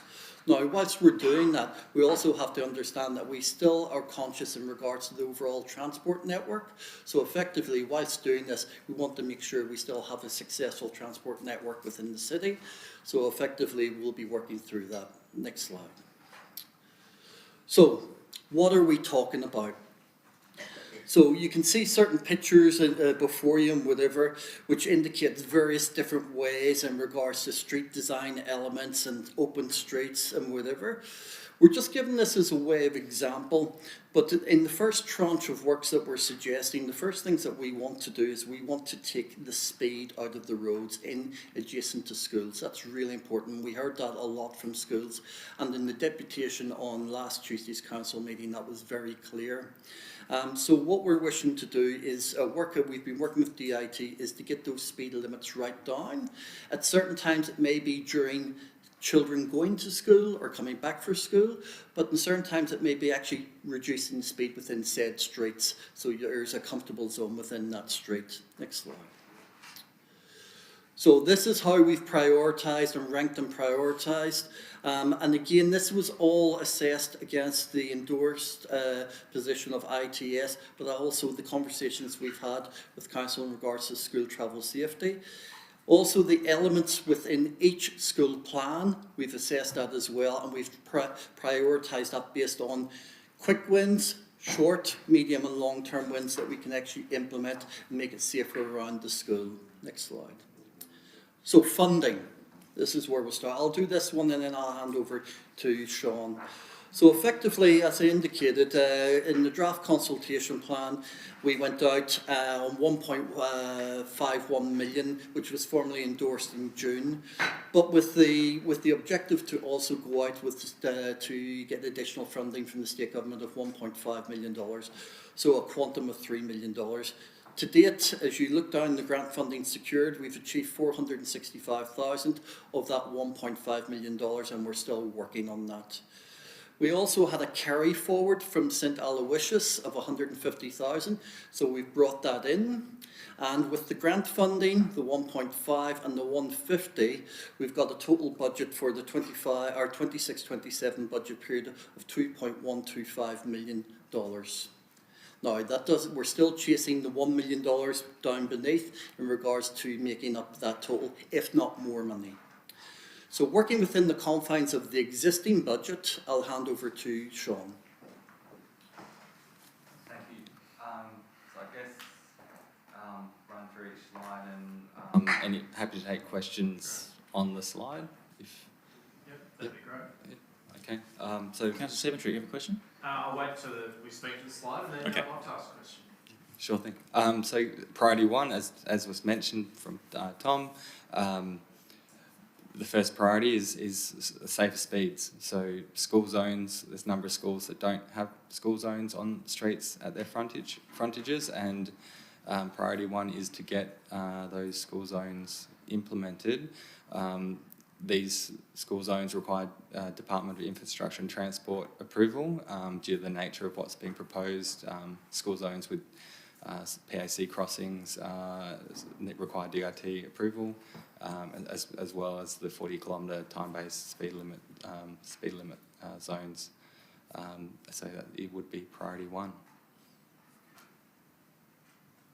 Sorry, could I just add to that, Chair, before Councillor Stephen is that naturally you've probably seen that DIT have rolled out in certain schools in regards to speed limit reductions around schools.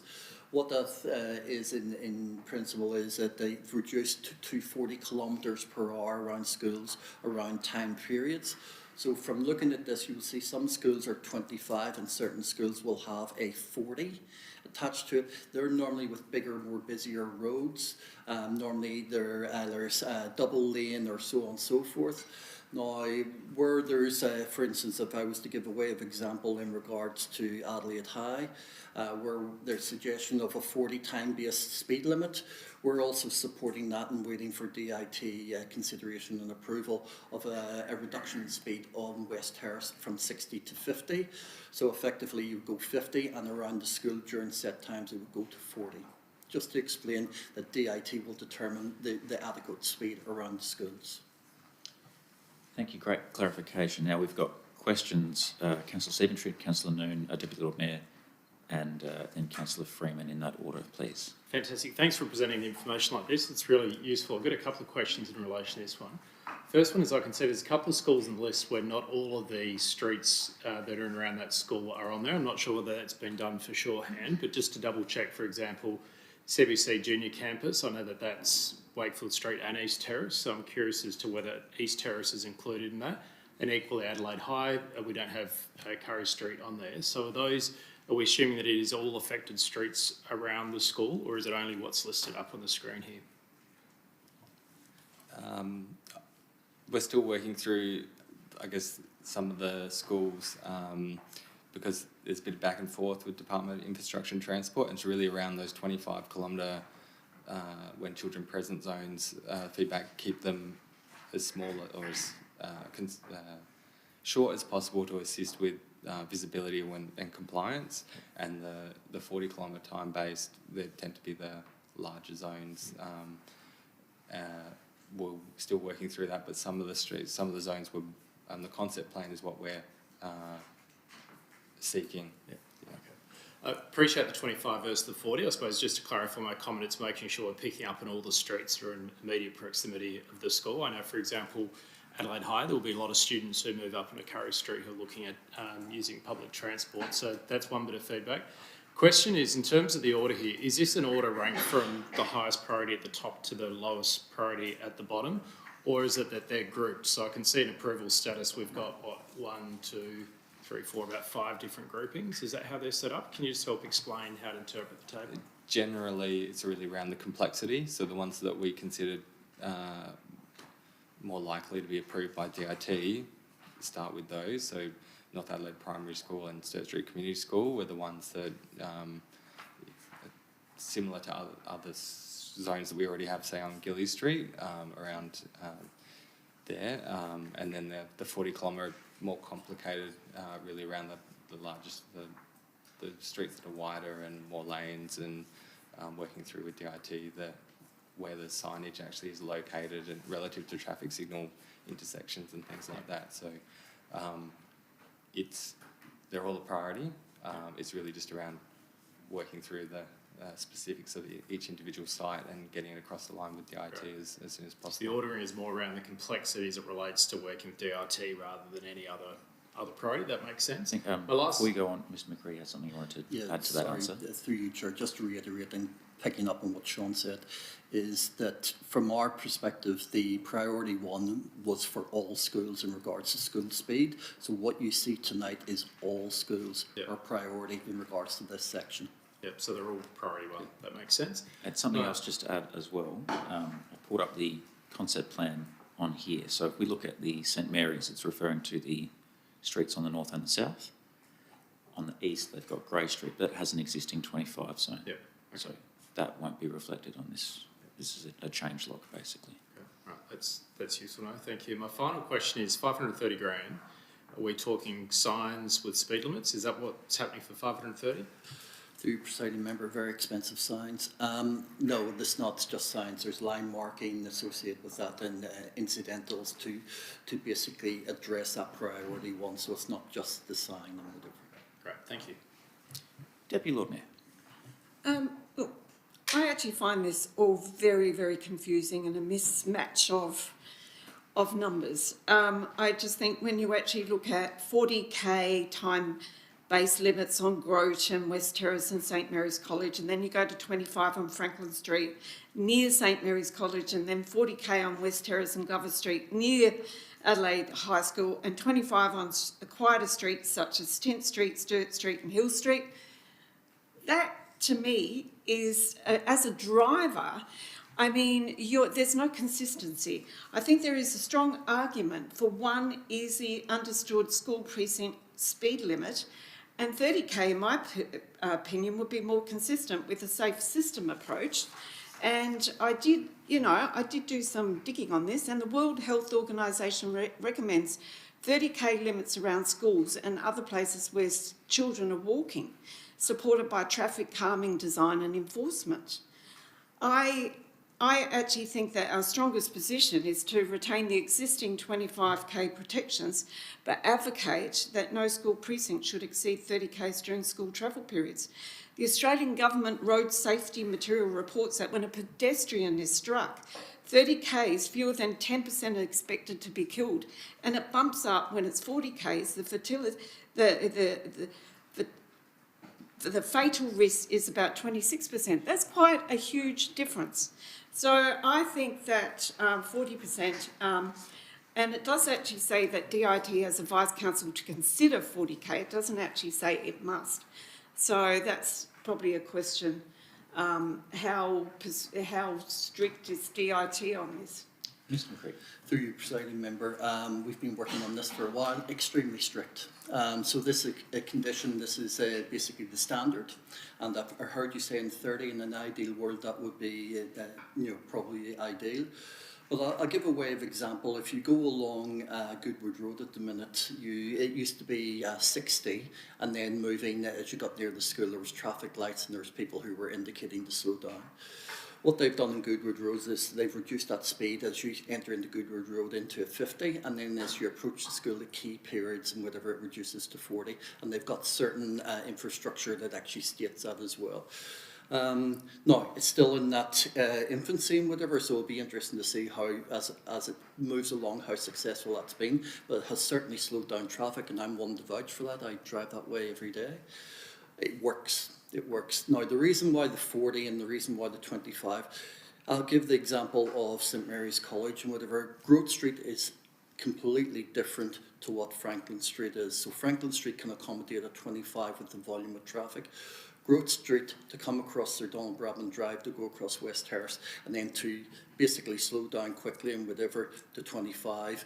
DIT are not suggesting, they're indicating to us that 40 is the acceptable speed limit reduction in regards to that. Now, that doesn't apply to all schools. There's a lot of schools which will be 25 when children are present. But effectively, that is the new legislation that's in place, and that's what they are rolling out, and that's what we are working to.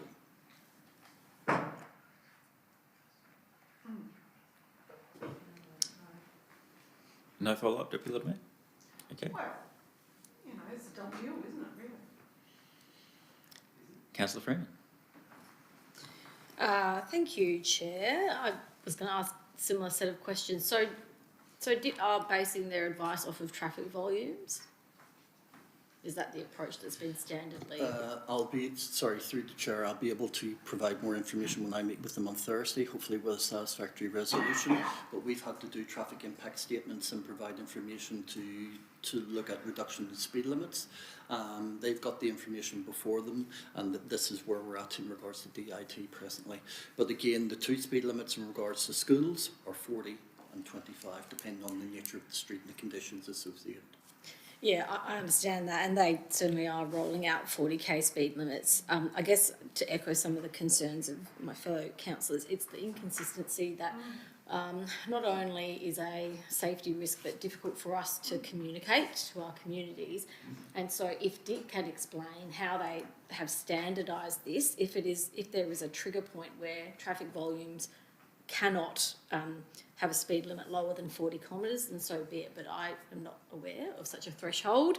Perhaps there is one or they're developing one. But obviously the Safe Systems assessment really talks about 25k almost everywhere, with the exception of Franklin Street and Grove Street, I believe. So I suppose if they are ignoring what the Safe Systems assessment recommends, I would want that to be substantiated. So again, we can communicate that. That's a comment.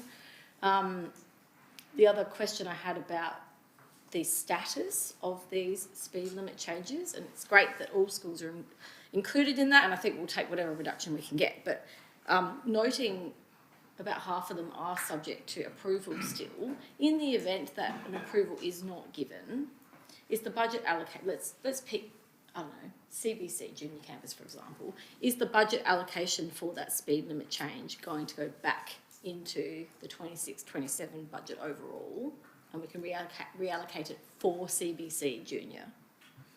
Through you, Presiding Member, first of all, we are confident that we will see a reduction in speed around the schools, and it's not a case of DIT not wishing to progress this. It's a case of DIT asked us to present this in tranches so they could get a full understanding and their approval. And what you've got before you tonight is as a consequence of a lengthy period of us presenting various tranches waiting on decisions. As I indicated, we're meeting with them on Thursday to advance this conversation. However, in response to your question, should money not be allocated, which I would be disappointed to because speed is the essence of all of this, the reality is it will still sit within the budget and there will be a further conversation in regards to how that would be allocated. Thank you. Councillor Martin. Yeah, thank you. Look, a couple of questions. I want to come to the funding in a moment. But I take the point that Councillor Siebentritt was making about the boundaries of the reduced speed limits. I think I'm slightly disappointed to understand that the boundaries don't go beyond one street in some cases, and the Adelaide High case is one case, but there are others. It's great that North Adelaide Primary has 10th Street, but Gover Street is equally an area where there is a requirement for some attention, and the surrounding streets nearby. And further, in respect of, and it's mentioned as a to be actioned, in respect of St Dominic's, applying 25k's to Hill Street is only part of what should be a much broader catchment, which includes Barnard, Molesworth. And I think you could say the same of most of those, but look, it's a first step, and I accept that we may need to do it in separate steps. However, in attempting to understand the funding, I note that both the North Adelaide and Sturt Street Community Schools, those projects are funded by state money. Is that correct? $30,000, Councillor, which was allocated to us through as an election promise. So we will be funding that as well. So it was only 30,000 allocated. And what is the cost that you expect for each school? I know that varies.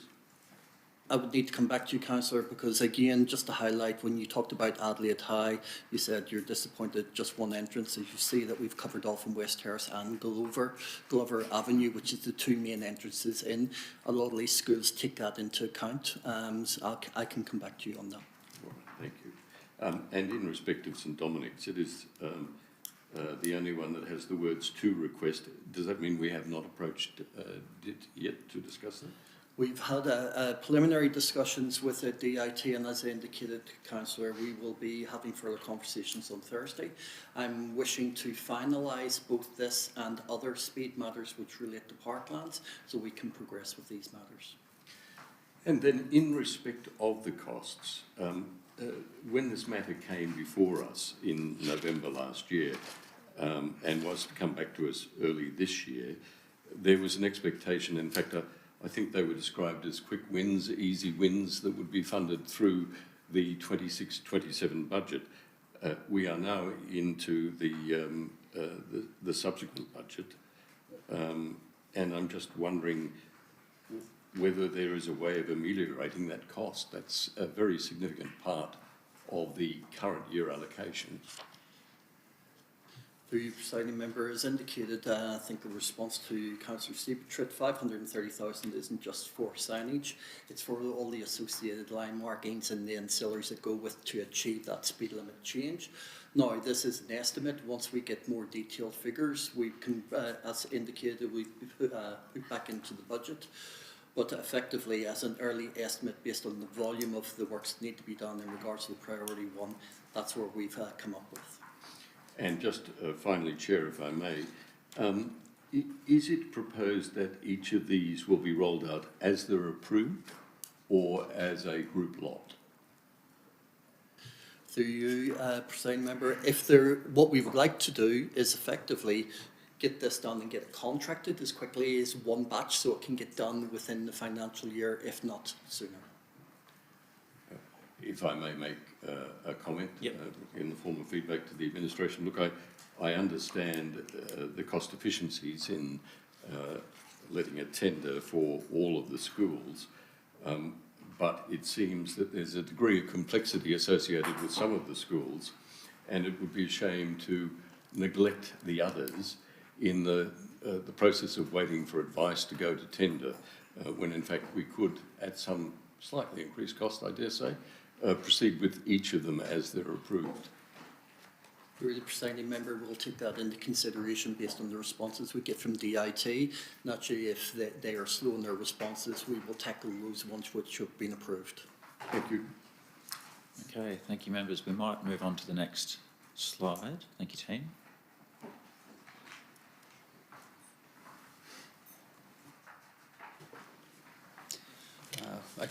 So priority 2, pedestrian crossing upgrades. So this is complementary to the school zone work. A number of these schools have, without school zones, have existing pedestrian actuated crossings to provide for students to cross the road. There's a list there. I think there's a number of locations. These are existing crossing points, and it's really around improving the visibility of the crossing point and reducing vehicle speeds through providing infrastructure to traffic calming to slow the vehicles down at the point of potential conflict with pedestrians and people crossing the road. And there has been, as was mentioned, grant funding allocation successful related to this, improvements to these pedestrian actuated crossings. Okay, questions, members? Thank you. Councillor Freeman. This is probably the part of the presentation I was most interested in, and what led to the selection of these particular crossings? Are they all mast arm? Is that They're existing pedestrian actuated crossings. They don't have, a number of them don't have mast arms. So I guess the example on Grote Street, visibility of the PAC, mast arms would improve for drivers, the visibility to see the traffic signals. so the 175,000 per site? That's effectively adding mast arms to these existing PACs. And complementary measures to Okay. like, slow the vehicles down. So the reason why I ask is if I actually look at the full list of crossings across all the schools, there are a number that have been missed from this list, some of which are in the gallery, so I better say the right thing. One of them is Adelaide High, and actually if you rank all of the crossings by the score that we ran through earlier, they're at the top of the list in terms of having the greatest benefit for, I mean, there are some higher costs associated with some of them, but not all. So that's why I'm just trying to understand, why have we not selected from, like by scoring those crossings, and why have some schools been omitted? Also, Botanic High, CBC Junior and Senior, I think those 4 have missed out, but the others have had an allocation. Yeah, so the example at Adelaide High School, that's a signalised intersection, not a pedestrian actuated crossing, so slightly different, I guess, arrangement. So pedestrian actuated crossing where the pedestrians cross and the vehicles stop in the mid-block crossings, whereas Adelaide High School, say Curry Street and West Terrace intersection, very large, lots of approaches. So these are very similar. They've been bundled together as a very they're similar in their existing infrastructure conditions. Yeah, I appreciate Before you that. go on, sorry, Mr McCready had something to add. Through you, Presiding Member, in addition to the councillor's question, why isn't there others? It's because they will be in the next tranche, and this is the money that's allocated, and we're getting on with delivering these in regards to the schools. We'll take that into consideration, but some of the crossings that we're looking at beyond the actuated crossings have significant dollars, and we're actually trying to initially spread this through, get what we need to get done, and noting that we're getting into the next opportunities in regards to future slides talking about what works need to be done. Noting what was presented to committee and to council some time ago is we're talking about a $36 million investment, so there's a lot more works to be done of a serious infrastructure, which we will be looking at funding through both state and federal. But what the team have done is they've took this where they see deficiencies and they've applied this, and naturally they have to take into account business consideration, or budget considerations as well. Yeah, I understand that. Just a final follow-up comment. There are some of these schools not in the list do have more complicated crossing arrangements, which are well beyond 175,000. But that said, in the recommended list of improvements, there are things that are quite close to 175,000. And I guess the point I'm trying to make is, I don't think it's acceptable to me to leave a few schools off. We should be looking at that equivalence of investment off this list. If we're limited in funds, which we know we are, why aren't we looking at something else for Adelaide High on the list, for example? And the prioritisation you just walked through was not obvious to me when I looked at this pack earlier, so that's why I asked.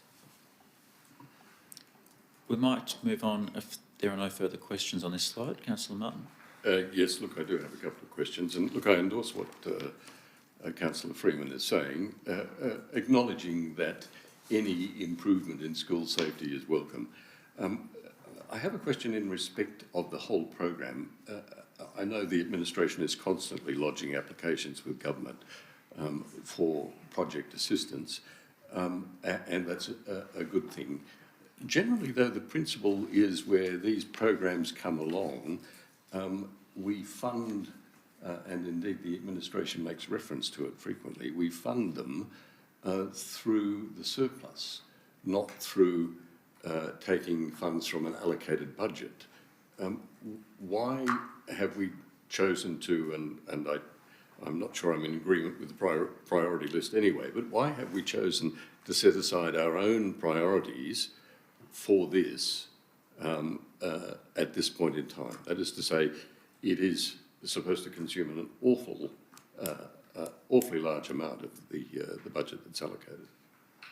Through you, Presiding Member, I'll come back to the first part of your statement because I'm curious about that one, but this is actually in council's priorities. This is part of their school safety. So speed being the first one, which is priority one. Priority two in regards to being able to get across the road is really important, and for vehicles to be able to see that there's lights or speed limit changes. That's really, really important. The other piece, when we'll get to the three, was a simple one that council threw in regards to it, and it's a low cost option, is just to identify the street as a school street. So these have actually been clearly identified within the priorities in regards to council, and these are ones that we can get done, and these are ones that we can get done comfortably. The only thing we're waiting on is just the finalisation of speed limit reductions. And am I to understand that the cost is, as is suggested here, a little over $1 million? Is that correct? So if you look at the priority cost estimate, that is the bulk of the costs. That is significant asset infrastructure. It's been included into your traffic light system to be able to signalise in regards to safer crossing. And I understand that as a consequence, that reduces the budget available for school safety in the current financial year.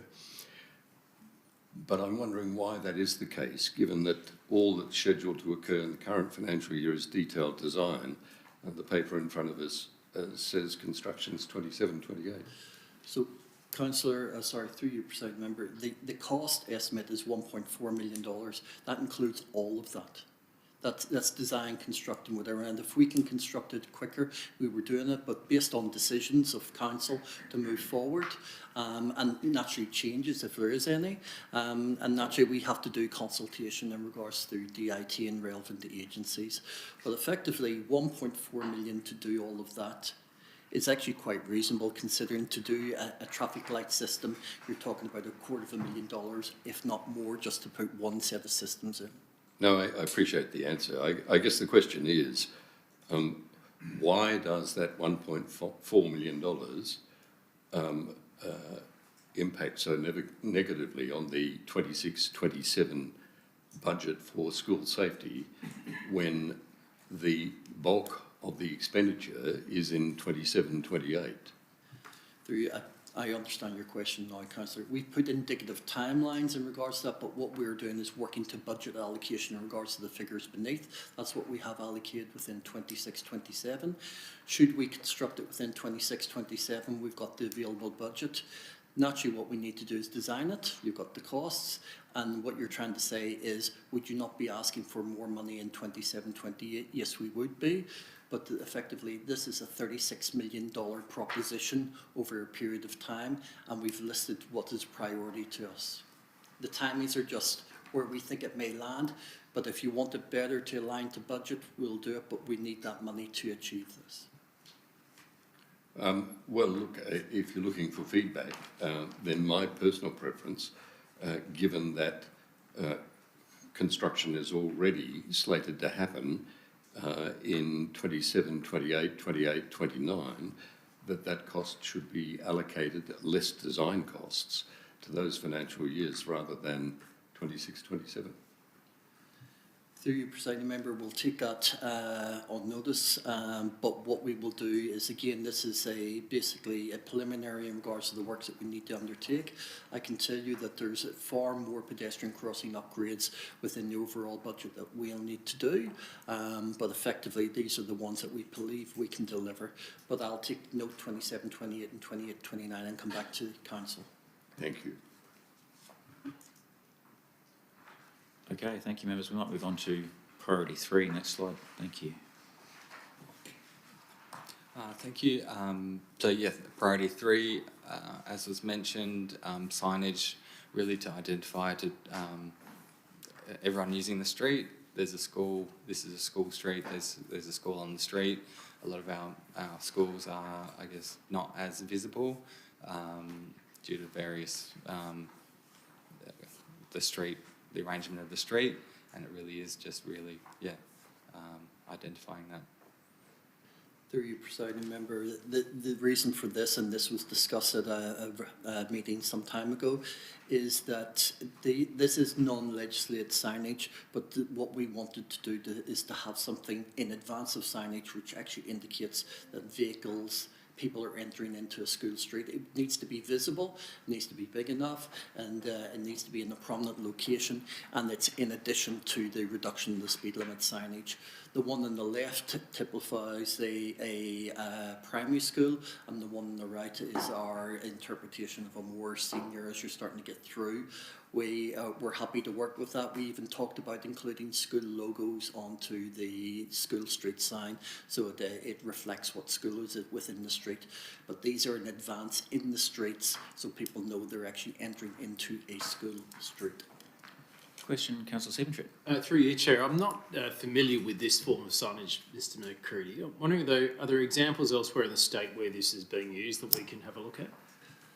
Through your presiding member, yes, we looked at various ones, I think in Sydney, and they've got them, they've reflected schools, and actually there's a bit of plagiarism in regards to the look and feel in regards to this, so we're happy to share that. But again, all we're doing is following what council asked us to undertake. I might ask my own question here. Are these reflective? They will be.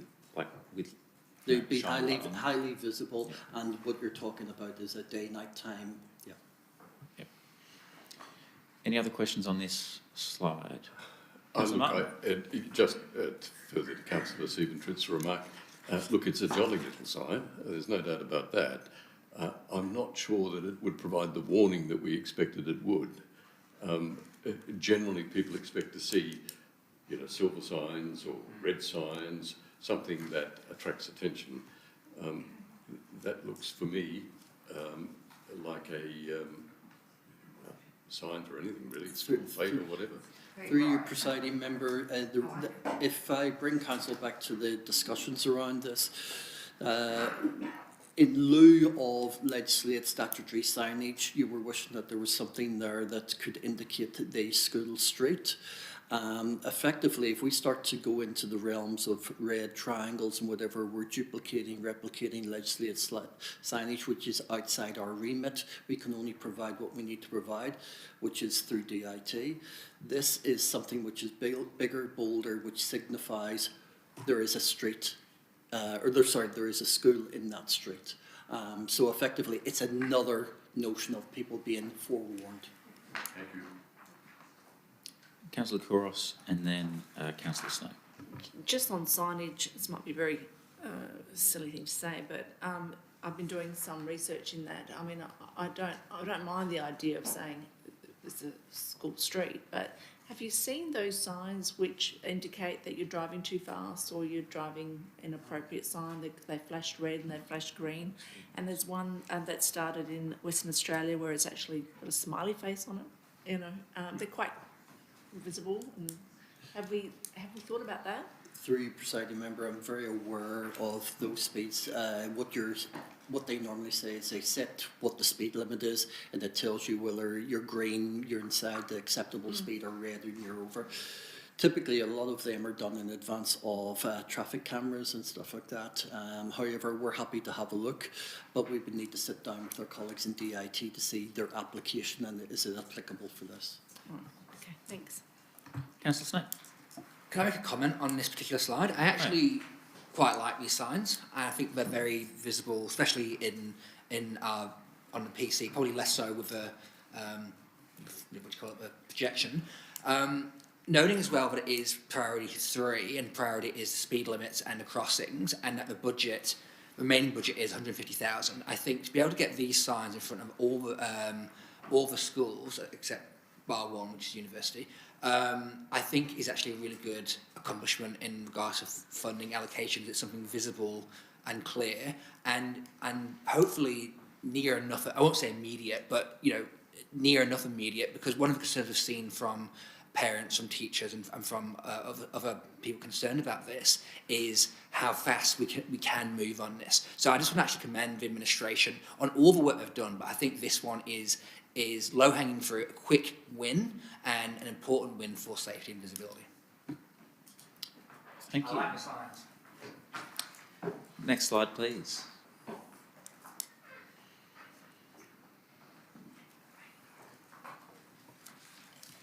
Okay, priority 4. priority projects for future grant funding or future business plan and budget funding. So there's a number of priorities listed for various schools that aren't currently funded. There's a couple there that have been nominated as proactive road safety projects in the Australian Government Black Spot program, which we're currently, it's for this current financial year, so waiting, and I think an announcement will be imminent on that. So that is the signalised crossings on Glover Avenue at Karen Rolton Oval Car Park, and also a new signalised crossing on West Terrace at Weymouth Street. So I think there was Adelaide High is recognised as a priority, and those two locations, there has been a nomination for grant funding at those two locations, and I guess a number of other locations for identified on the slide for different schools.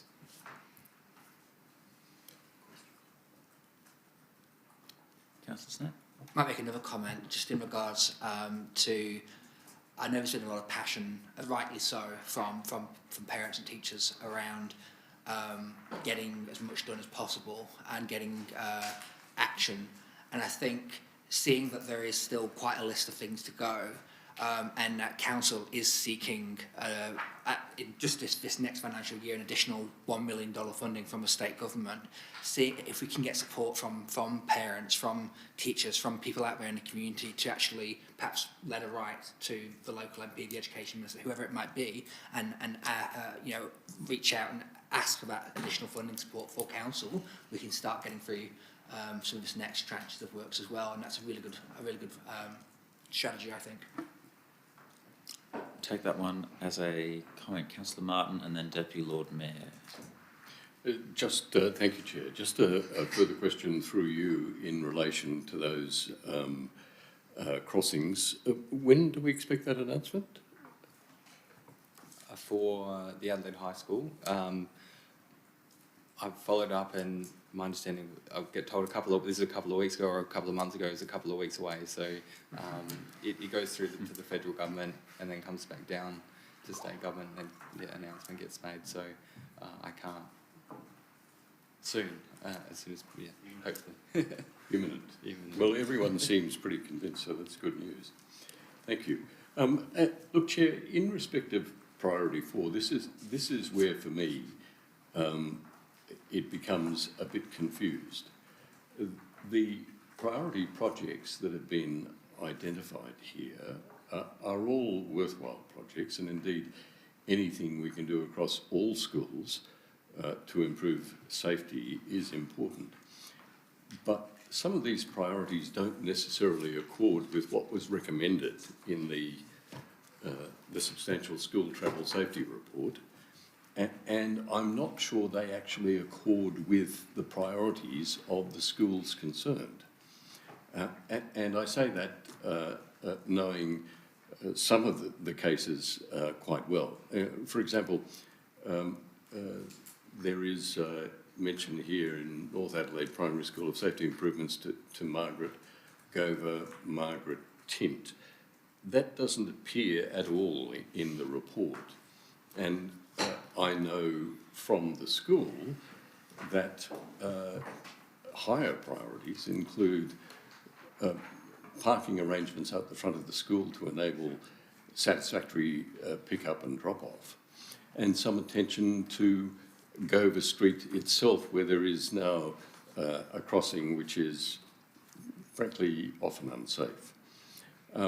There are other schools who are just not mentioned, and I frankly would like to hear more, particularly from schools, about whether these do represent their priorities, whether we ought to be taking advice from them about the next steps rather than listing projects which may or may not coincide with their understanding of what's required at the moment. Through the presiding member, thank you for that question, Councillor Martin. First of all, note these are unfunded priority projects, so there will be ample time. We've given a commitment that we wish to sit down and work with the schools. I'm not going, and I know there's school principals, teachers, vice principals in the gallery.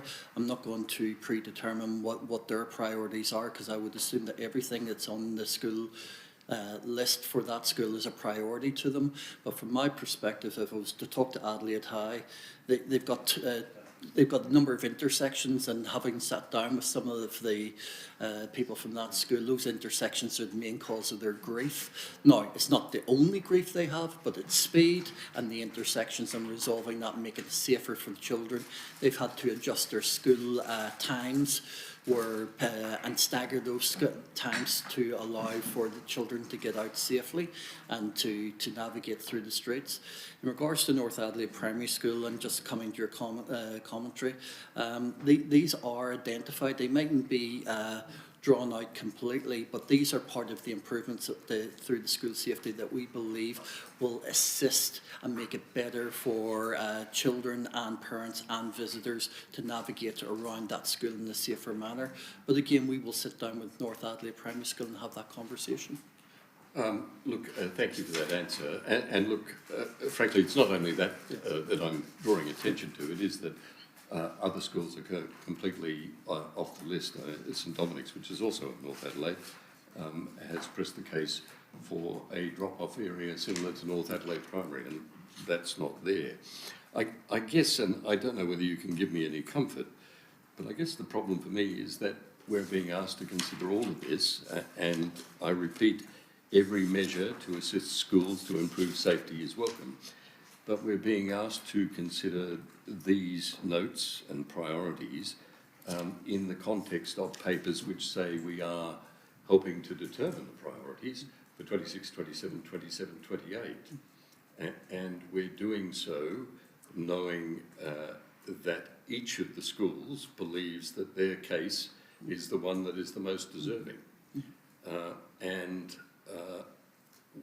We are presented with a list that I'm not even certain represents the goals of the schools that are nominated. So through you, presiding member, to respond to that question is, we're not here to pick winners. And the reality is what we're trying to do is consistently apply the school safety implementation plan through based on the budget allocations being provided by council. What we've done in priority one has been clear in regards to reducing speed. That's clear. That's one that we've been working religiously with DIT to get to. The actuated crossings, we could add every school in there, and they are in the unfunded. The reality is that the budget is 1.5 million. We've been able to achieve 2.1. The overall cost of school safety is to the tune of $36 million. We could have an infinite list of realities, and we'd be sitting here today. What we're saying is these are the ones we can get on with and then progress the conversations with council pretty quickly in regards to what else we need to fund, and if additional funds are available coming through from state government or other agencies, is to look at this in regards to it and present it back to council. Look, I accept the answer, and I know this is difficult, and I appreciate the difficulty that the administration is in. Yes, you're right, we're not trying to pick winners, but I'm just not sure how we pick these. We might take that one as a comment, so we can move on to the other members. Now I had the Deputy Lord Mayor, and then Councillor Freeman and Councillor Cross. Follows on from that discussion, but just on the unfunded projects, what I'm actually keen is to know if we've done an indicative cost of all the unfunded projects, and also if we've done a risk analysis on these unfunded priority projects. Because I hate if this plan it risks becoming a collection of grant-dependent projects rather than a funded implementation project. So it goes back to a little bit what Councillor Freeman said at the beginning. I would like to see Council establish a minimum annual allocation so that this plan is not dependent on grants or our situation. I think this is as important as the parklands. Thank you. Councillor Freeman. So my question... Oh, you have a question? Sorry, not so quick. Sorry. Has there been a risk analysis on this group? Through you, Presiding Member, I'm happy to recirculate each individual school plan, which talks about the intent and what we're trying to do to minimise risk, and it certainly has. And from our perspective, again, coming back to it, it's not about picking winners, but it's about picking projects that we believe we can get on with, which will actually aid and benefit in regards to school safety. That's why these priorities have been presented to you tonight. So just another little question. So these particular unfunded group, their safety issues are not as, I'm trying to not use the word important as what's been selected, but they're not as critical maybe. Through you, Presiding Member, we haven't said that. The reality is, as indicated, what we've done is in relation to the budget allocation that Council has endorsed, we've went out and we've prioritised the priorities. So the first one being speed limits, the second one being actuated crossings, and then moving down. The reality is we could move everything up to there. We would not be able to deliver new and upgrade projects unfunded there with the money that has been allocated in regards to Council. That's a fact. What we're doing is we're getting on with it. The most important one was reducing speed. That's been clear in the integrated transport strategy, it's been clear in school safety, and it's been clear in regards to the discussions that we have with people who are speeding through intersection speed. If we can reduce that by 10 kilometres per hour, that has the potential to save a life or reduce fatalities. I agree there. Councillor Freeman, and then Councillor Kouros. Thanks, Chair. So just first a question. So this talks about priority projects for future grant funding, and there are other projects not in that list. So does that mean to say that projects that are not a priority are not being considered, or is that just, I'm reading into the language you've used on the slide? Through the Presiding Member, I'll answer in part and then I'll go through Sean. I know how extensive this is in regards to the review and the team. It's very hard when you're talking about school safety in regards to projects. All of them are a priority. All of them are a priority. From our perspective, we've tried to assist the Council in regards to guiding them where we are taking a holistic view in dealing with schools. Not, and I'll use the term, and I hate using, not picking winners, but the reality is where we can achieve things quickly, move them forward and add to and build on to. So is there more than this? There clearly is, and you would see it within the plan. The reality is some of these could be adjusted, but as I would say is what we're seeking is to move forward with school safety, and priority 1 and 2 we believe will greatly assist.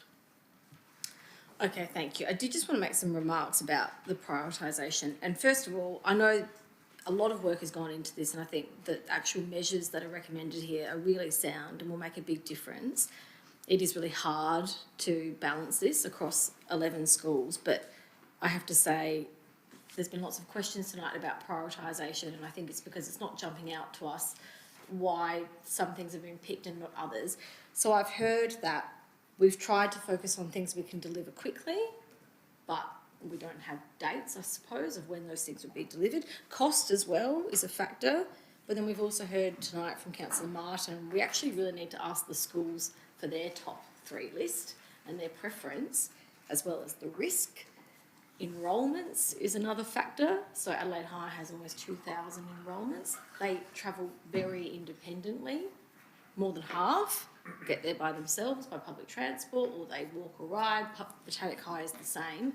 I don't know what it is for the other schools, but I think with that comes a higher level of risk. You have students travelling independently, more at risk, particularly on roads like West Terrace, for example. I really don't want to overcomplicate this, but honestly, in my head, I think there's so many different criteria here that we're not seeing as a matrix of how you've put forward the priority projects. Speed limits, absolutely, I agree. And because that's equitably spread, let's proceed with that. You've now given us a bit more of an explanation about some of those other capital works and why they've been brought forward. But again, I'm not comfortable with the fact that some schools have been left behind. So I think we need to think a bit more about how we actually prioritise these, because as it's been said tonight, every school is important.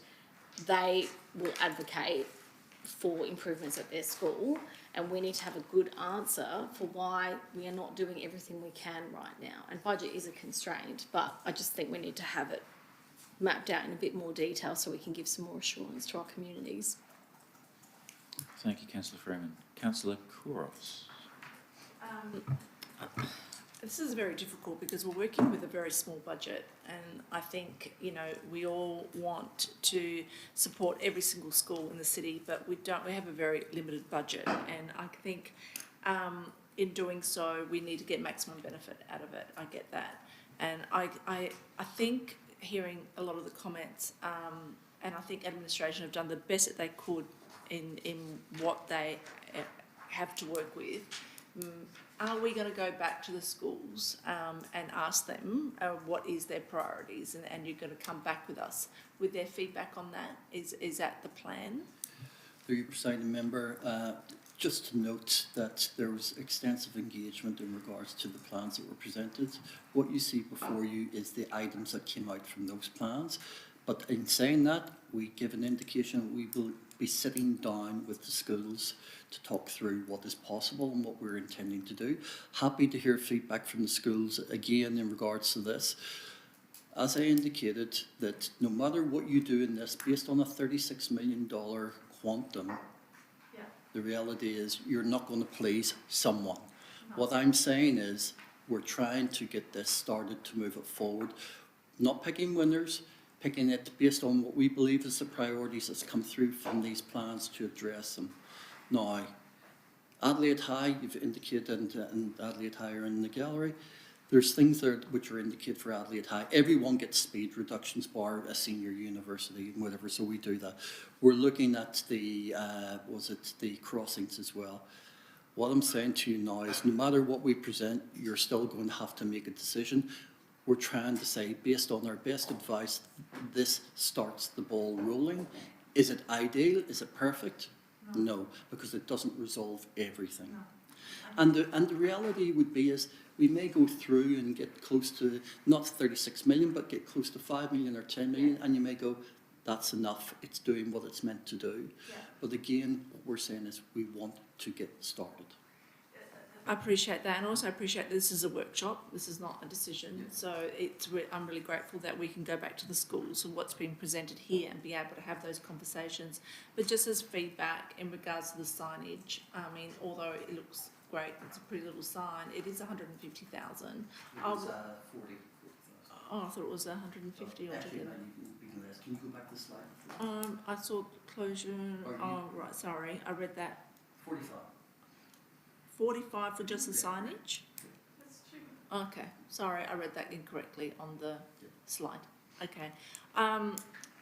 Yeah, I hear what everyone's saying. I think further work needs to be probably done in the sense of the communication with the schools and give that feedback back to us. And it is going to be a really hard decision. And I understand it's not about picking winners, but trying to do the best with a little bit of money that we have.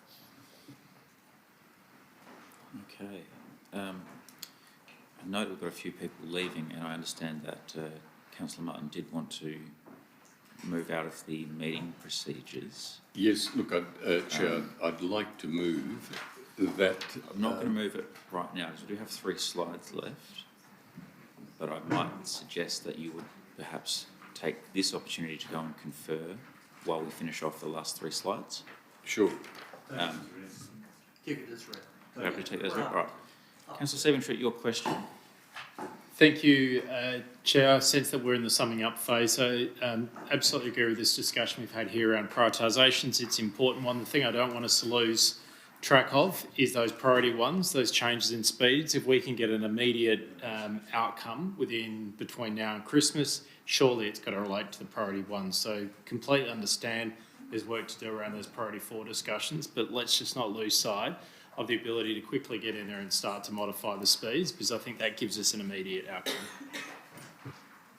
Okay, Councillor Snape, last word. Last word from myself. Look, it is the most difficult of decisions for this council and this administration, and I understand the difficulties. I do think this is reasonably balanced. There are some areas, as Councillor Freeman has said, around particular schools as well. But I just want to note, as has been mentioned, the speed is touching all of the schools, the signage is touching all of the schools, and Priority 2 is touching most of the schools. And I think a key message that I think we need to do as a council to this community, to our communities, but also as our own elected members, is to try and reach out and put pressure on, gentle pressure on the state government to get that additional funding. If we can get that additional 1 million funding in the next 12, 18, 24 months, we can do a number of these extra things. So that's key, is getting that direction, that focus channelled towards the state government so they can assist us in getting this funding. I think that needs to be the unified message that we put out tonight. And thank you to the team for all the work they've done on this. Okay, thank you everyone for your participation. Now we're going to do two things first. I'll seek leave of the meeting to proceed beyond 8:30. All in favour? And against? That is carried. Thank you. Now for this next part, Councillor Martin, I believe you have something you wish to move. The CEO is going to assist. Members, through the presiding member, the process from here would be for the chair to seek leave of the committee to suspend meeting procedure. In doing so, the purpose of the suspension of meeting procedure would need to be identified. Councillor Martin may be able to articulate that. Yes, certainly.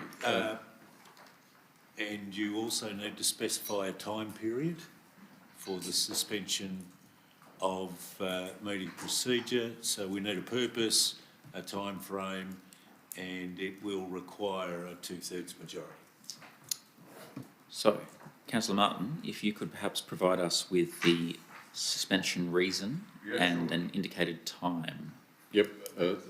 The purpose is to have the opportunity to ask questions of members of the school community in order to inform council's deliberations in regard to the school safety implementation plan and to set a time of 15 minutes to hear those submissions. Okay. Do we have any alternative view on that, Councillor Cavada, on a reason or a time only? Yeah, I propose just saying the time is 8:20 for 10 minutes, not 15. So you would like to see 10? Councillor, thank you, okay. All right. There being no I'm happy further... to put the motion at 15. Well, the it's not to be seconded, it's actually I have to seek leave of the meeting, so I have the decision there. So what we'll do is we'll seek leave of the meeting to suspend the normal meeting procedures, the normal meeting procedures, for a period of 15 minutes for the reason as outlined by Councillor Martin. Questions of those in the gallery present today. All those in favour? 1, 2, 3, 4, 5, 6, 7. All those against? That is carried, 2/3 majority. Now, how are we going to manage this? I think we might ask those of you who are from the same school group to perhaps approach the table and you could identify the school that you're representing. We'll do one school at a time.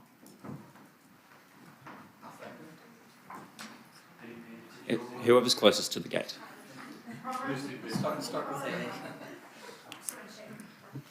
Perhaps as the speakers are coming up, Chair, could we just clarify how many schools there are? I understand it's Adelaide High and North Adelaide, but there may be others as well. Is that correct? Adelaide High, North Adelaide? I think I can see St Mary's over there, yes. Just the 3 schools represented? I'm happy to have a call from the gallery if that's incorrect. No? Okay. All right. 5 minutes each. Fantastic. We'll proceed now. If you could just identify yourself by your name and your school, and then we'll open to questions. Jim Doonis, Adelaide High School, Assistant principal, work health safety, and been working with council for about 26 years on these projects. Thank you. Members' questions? Which school, sorry? Adelaide High School. Yeah, yes, I can. Councillor Martin. I can kick this off. We might just add to the team, is that all right? Yes, Yes, thank you. Natasha Parjas, the newest member of the Adelaide High School Community Principal. I'm Ben Walters, I'm the Governing Council Chairperson for the high school. Oh, I'm the other one. Is there any other schools present? We have North Adelaide Primary and St Mary's. We'll, members, we'll move on to the questions because we are on a time limit, so it's only 5 minutes each. Rapid fire, please. Councillor Martin. Well, yes. The key question for me is the priorities that have been identified for us nominate priorities for Adelaide High School, and my concern is they are not the priorities of the school, and I would like some validation of that. And if that is not the priority of the schools, what is? Thank you. We have been working with council for a long time. I know. Jim, do you want to just come on the microphone there? Sorry? Yeah. So we have been working with council for a number of years.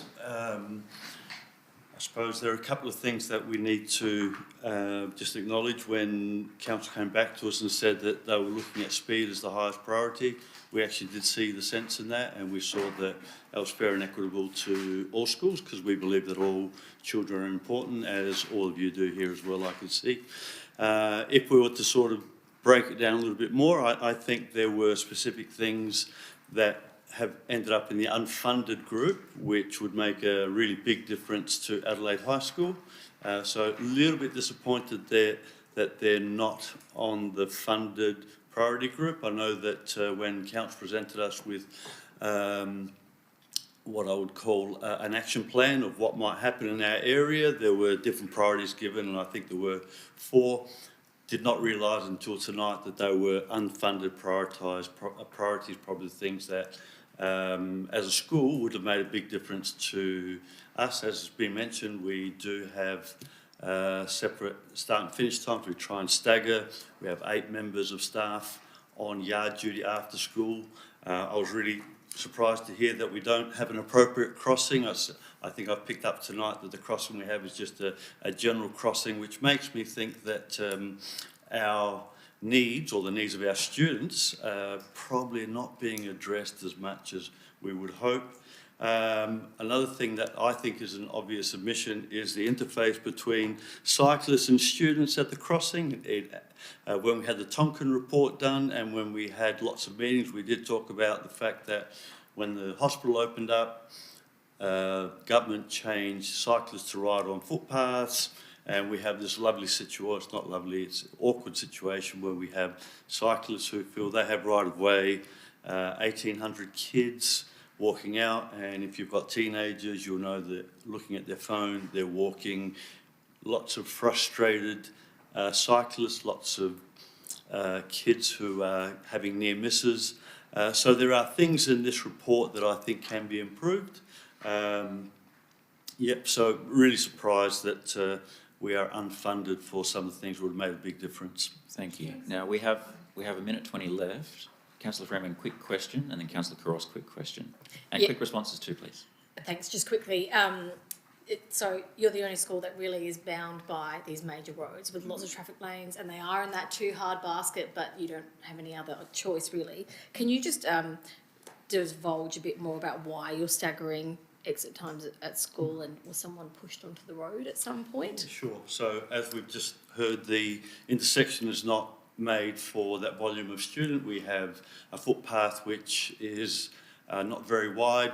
So having 1,800 exit at the same time is almost impossible, or we end up with staff and students who feel unsafe, and so that we've made that purposeful change to try and split it in half. So year 7, 8, 9 leave at 2:40 on most afternoons, and year 10, 11, 12 finish at 3:40. So the school has done everything it can to make safe exit of that school, and have been hanging on to this Tonkin report, knowing that there is some light at the end of the tunnel and hopefully not an oncoming train. Councillor Cross, quickly. One of the you mentioned was the cyclists. A lot of stuff is not within it's with state government, you know. But in saying that, there is said that things have not been addressed. Which ones in particular, I'm still not clear on which you feel needs to be a priority for you. Yeah. Okay, so we've got speed limit. I've got that, which we're addressing. Yep. Yeah. So the crossing, I think the pedestrian crossing on Glover Avenue, which also has benefit to the whole community, not the school. You've got parkland access.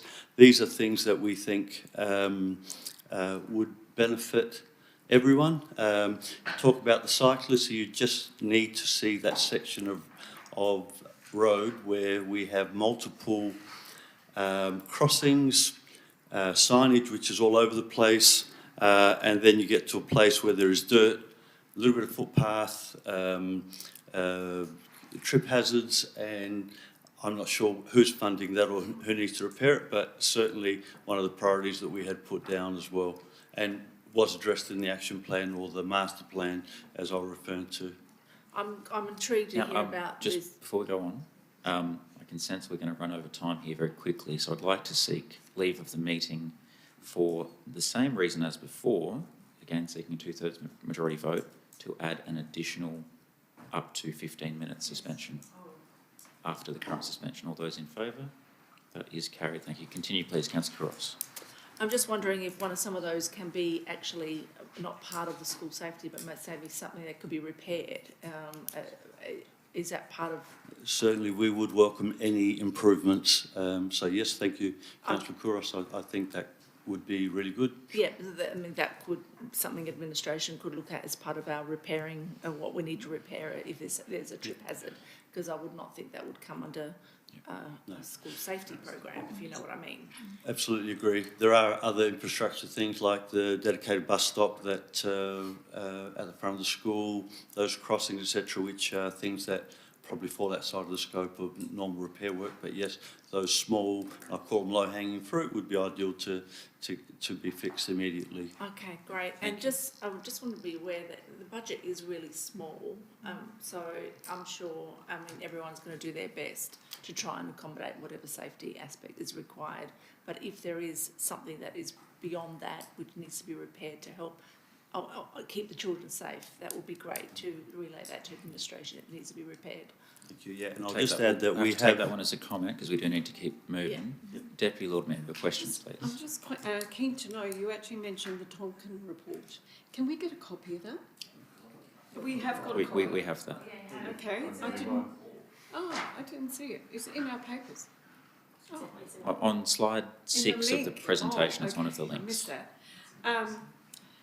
That was my question before about a risk analysis. That's why I think that everyone needs to do a risk analysis and prioritise. And so the schools surely would do that. So we would be able to, that would inform us. Thank you. I just thank you. Yes, and that Tonkin report, I think, if you look at it, talks about Adelaide High School, and it actually does. I can't get the exact wording, but it basically says it's a basket case in very nice words. Thank you. No further questions for Adelaide High. We'll thank you for your time answering our questions this evening, and we'll have the North Adelaide Primary representatives. Thank you, Chair. Swap over. Thank you. Thank you.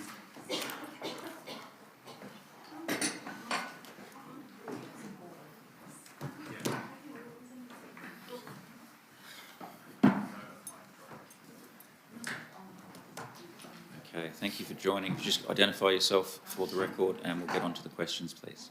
I'm still Ben Walters. I also chair the Governing Council for North Adelaide Primary. Wonderful.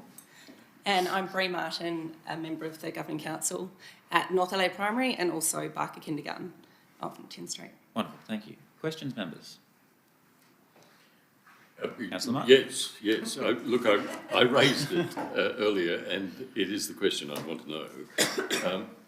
There are priorities that are identified in the documents we have in relation to the school, which don't actually coincide with the key recommendations of the Tonkin report. What are the priorities of North Adelaide Primary for the council, given its funding circumstances, given the announcements that you've heard about speed limits and about crossings and so on, what remain as the priorities? Thank you for the question, Councillor Martin. It's actually been quite useful, I think is probably the best word, to listen to what our priorities are according to council, because there are some differences that I would suggest. I'd agree with Jim's comments earlier. We're absolutely in favour of lower speed limits. The data's there that's going to have high impact, so we absolutely support that in the school zone. As infill takes place everywhere, but particularly in North Adelaide, the pressure on 10th Street in particular is terrible. So anything to lower those speeds is absolutely welcomed in whatever capacity.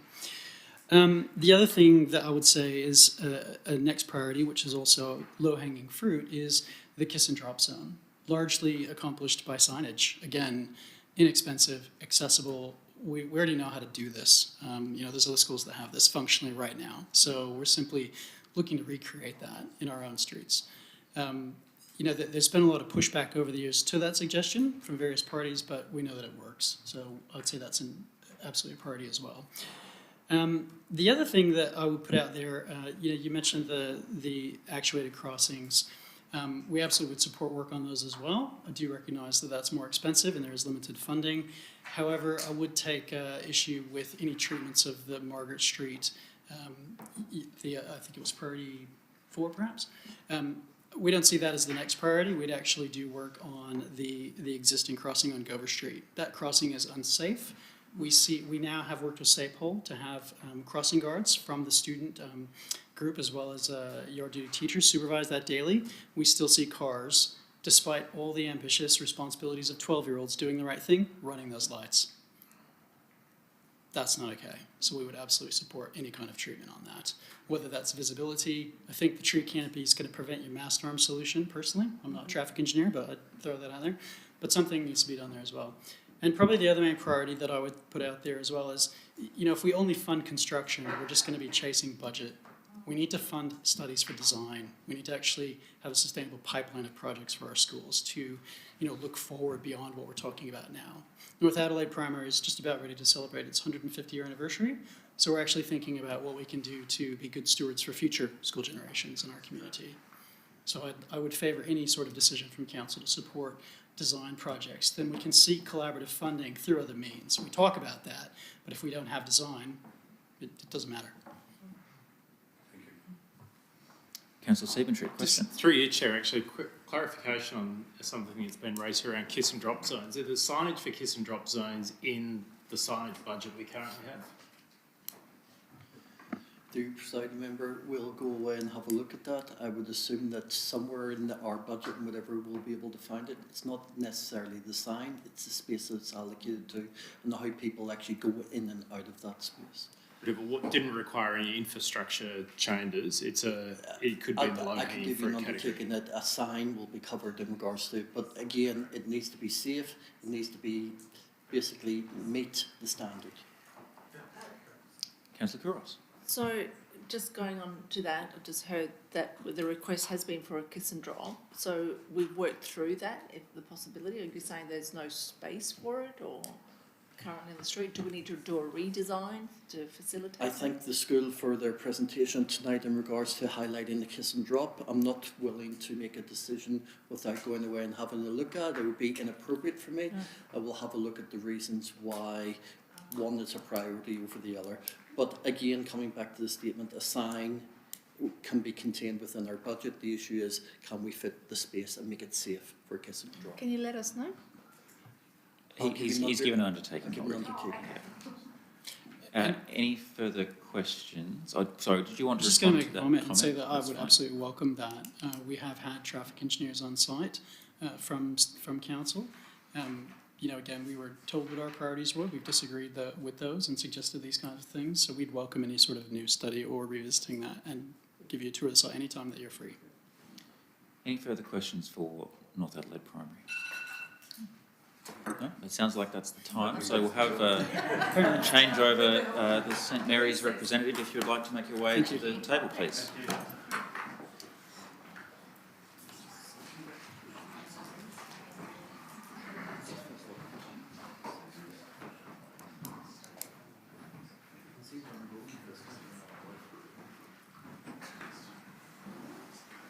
Thanks for coming and for taking questions from us. You just identify yourself for the record and we'll proceed with questions. Good evening, everyone. Stephen Fisher, representative of St Mary's College and part of the Hearts and Hands committee, so which are parents and friends. Thank you. Members, questions? Councillor Freeman. Hello again. Hello. So last meeting we talked about a lot of things that Yep. St Mary's would love us to implement, but I guess going off the similar thread of questions to the other schools, is there like a top thing, like a top priority from the school's perspective if we had to pick one or two?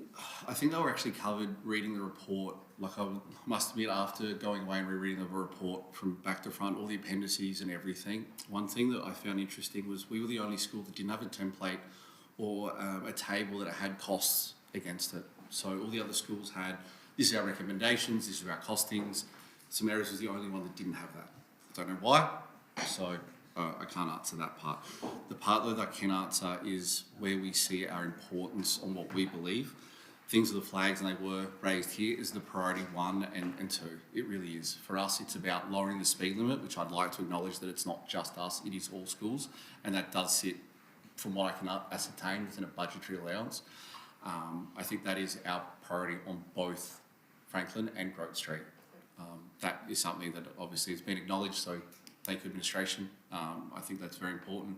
And obviously the other thing is that it wasn't listed on there, but something that we've talked about is the solid white line in Franklin Street to prevent U-turns. That was something that I don't know whether it was part of the unfunded or what it was as part of line markings. That might be something you might be able to... I think we can have an administration comment on that. Through presiding member, that's one of the issues, or sorry, one of the matters based on your presentation on Tuesday that we've took away to see how we will incorporate that in, because naturally I'm conscious of that traffic turning left into that bike lane and whatever, or making its way to West Terrace, so we'll have a look at that. Okay, perfect, thank you. Members, any other questions? Councillor Stephen-Trich. Conscious that Adelaide High and St Mary's aren't that far apart, so we've got a broader school zone there. Are there any discussions between the schools around whether they can or should be working with each other around some of these initiatives? Honestly, I don't know. I can always put my hand on my heart and say I'd love to have that answer. That might be something that the principal might be able to shed some light on. Obviously, I know that there is that overflow. I use West Terrace to drop my girls in at school every day, so I do acknowledge that it's more than just St Mary's. I suppose it's always a sticking point too, though, and hopefully you can acknowledge it too, which you did, or someone else did too, about the age of the kids. Respectfully, some of the kids are older and should have street awareness. I can tell you now, someone may comment before a 12-year on their phone. Imagine having a 9-year-old and 11-year-old who, oh, who's my mate? It's like, oh, hang on a sec, light's green and I know we can cross, but hang on, that was close. I can honestly put my hand on my heart and say that happened Monday. After our meeting, I took my 2 kids and nearly got bowled up out front of the school. Victorian driver wasn't quick enough to get his blades, but I'll tell you what, too close. Perhaps it's something we can look at as the way to get some comms going between the schools and what's happening, particularly on West Terrace. Deputy Lord Mayor. Add a comment to that because I live around there. Yeah. That's going to be the area. Deputy Lord Mayor, it must be in the form of a question. That is the suspension reason. So. I'll have a chat to you later. Okay.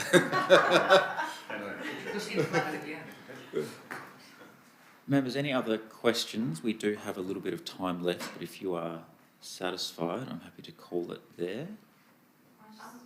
Councillor Freeman. Sorry, just bear with me, Chair. A random one. So Botanic High didn't end up coming tonight, but I do have what they would have said. Is someone allowed to ask me questions? We can only take questions of the... Yeah. I will do that, thank you. Okay, if there are no further questions, well, thank you for your time. You can return to the gallery. Thank you. Thank you, everyone. Okay. 1 second, members. So, given the purpose of the suspension has been satisfied, I can determine that we have moved back into the formal meeting procedures, which takes us up to agenda item 7. There are no reports for recommendation to council. Item 8, there are no reports for noting, and item 9 is the closure of the meeting at 8:39 p.m. Thank you, members and members of the gallery, for your participation today.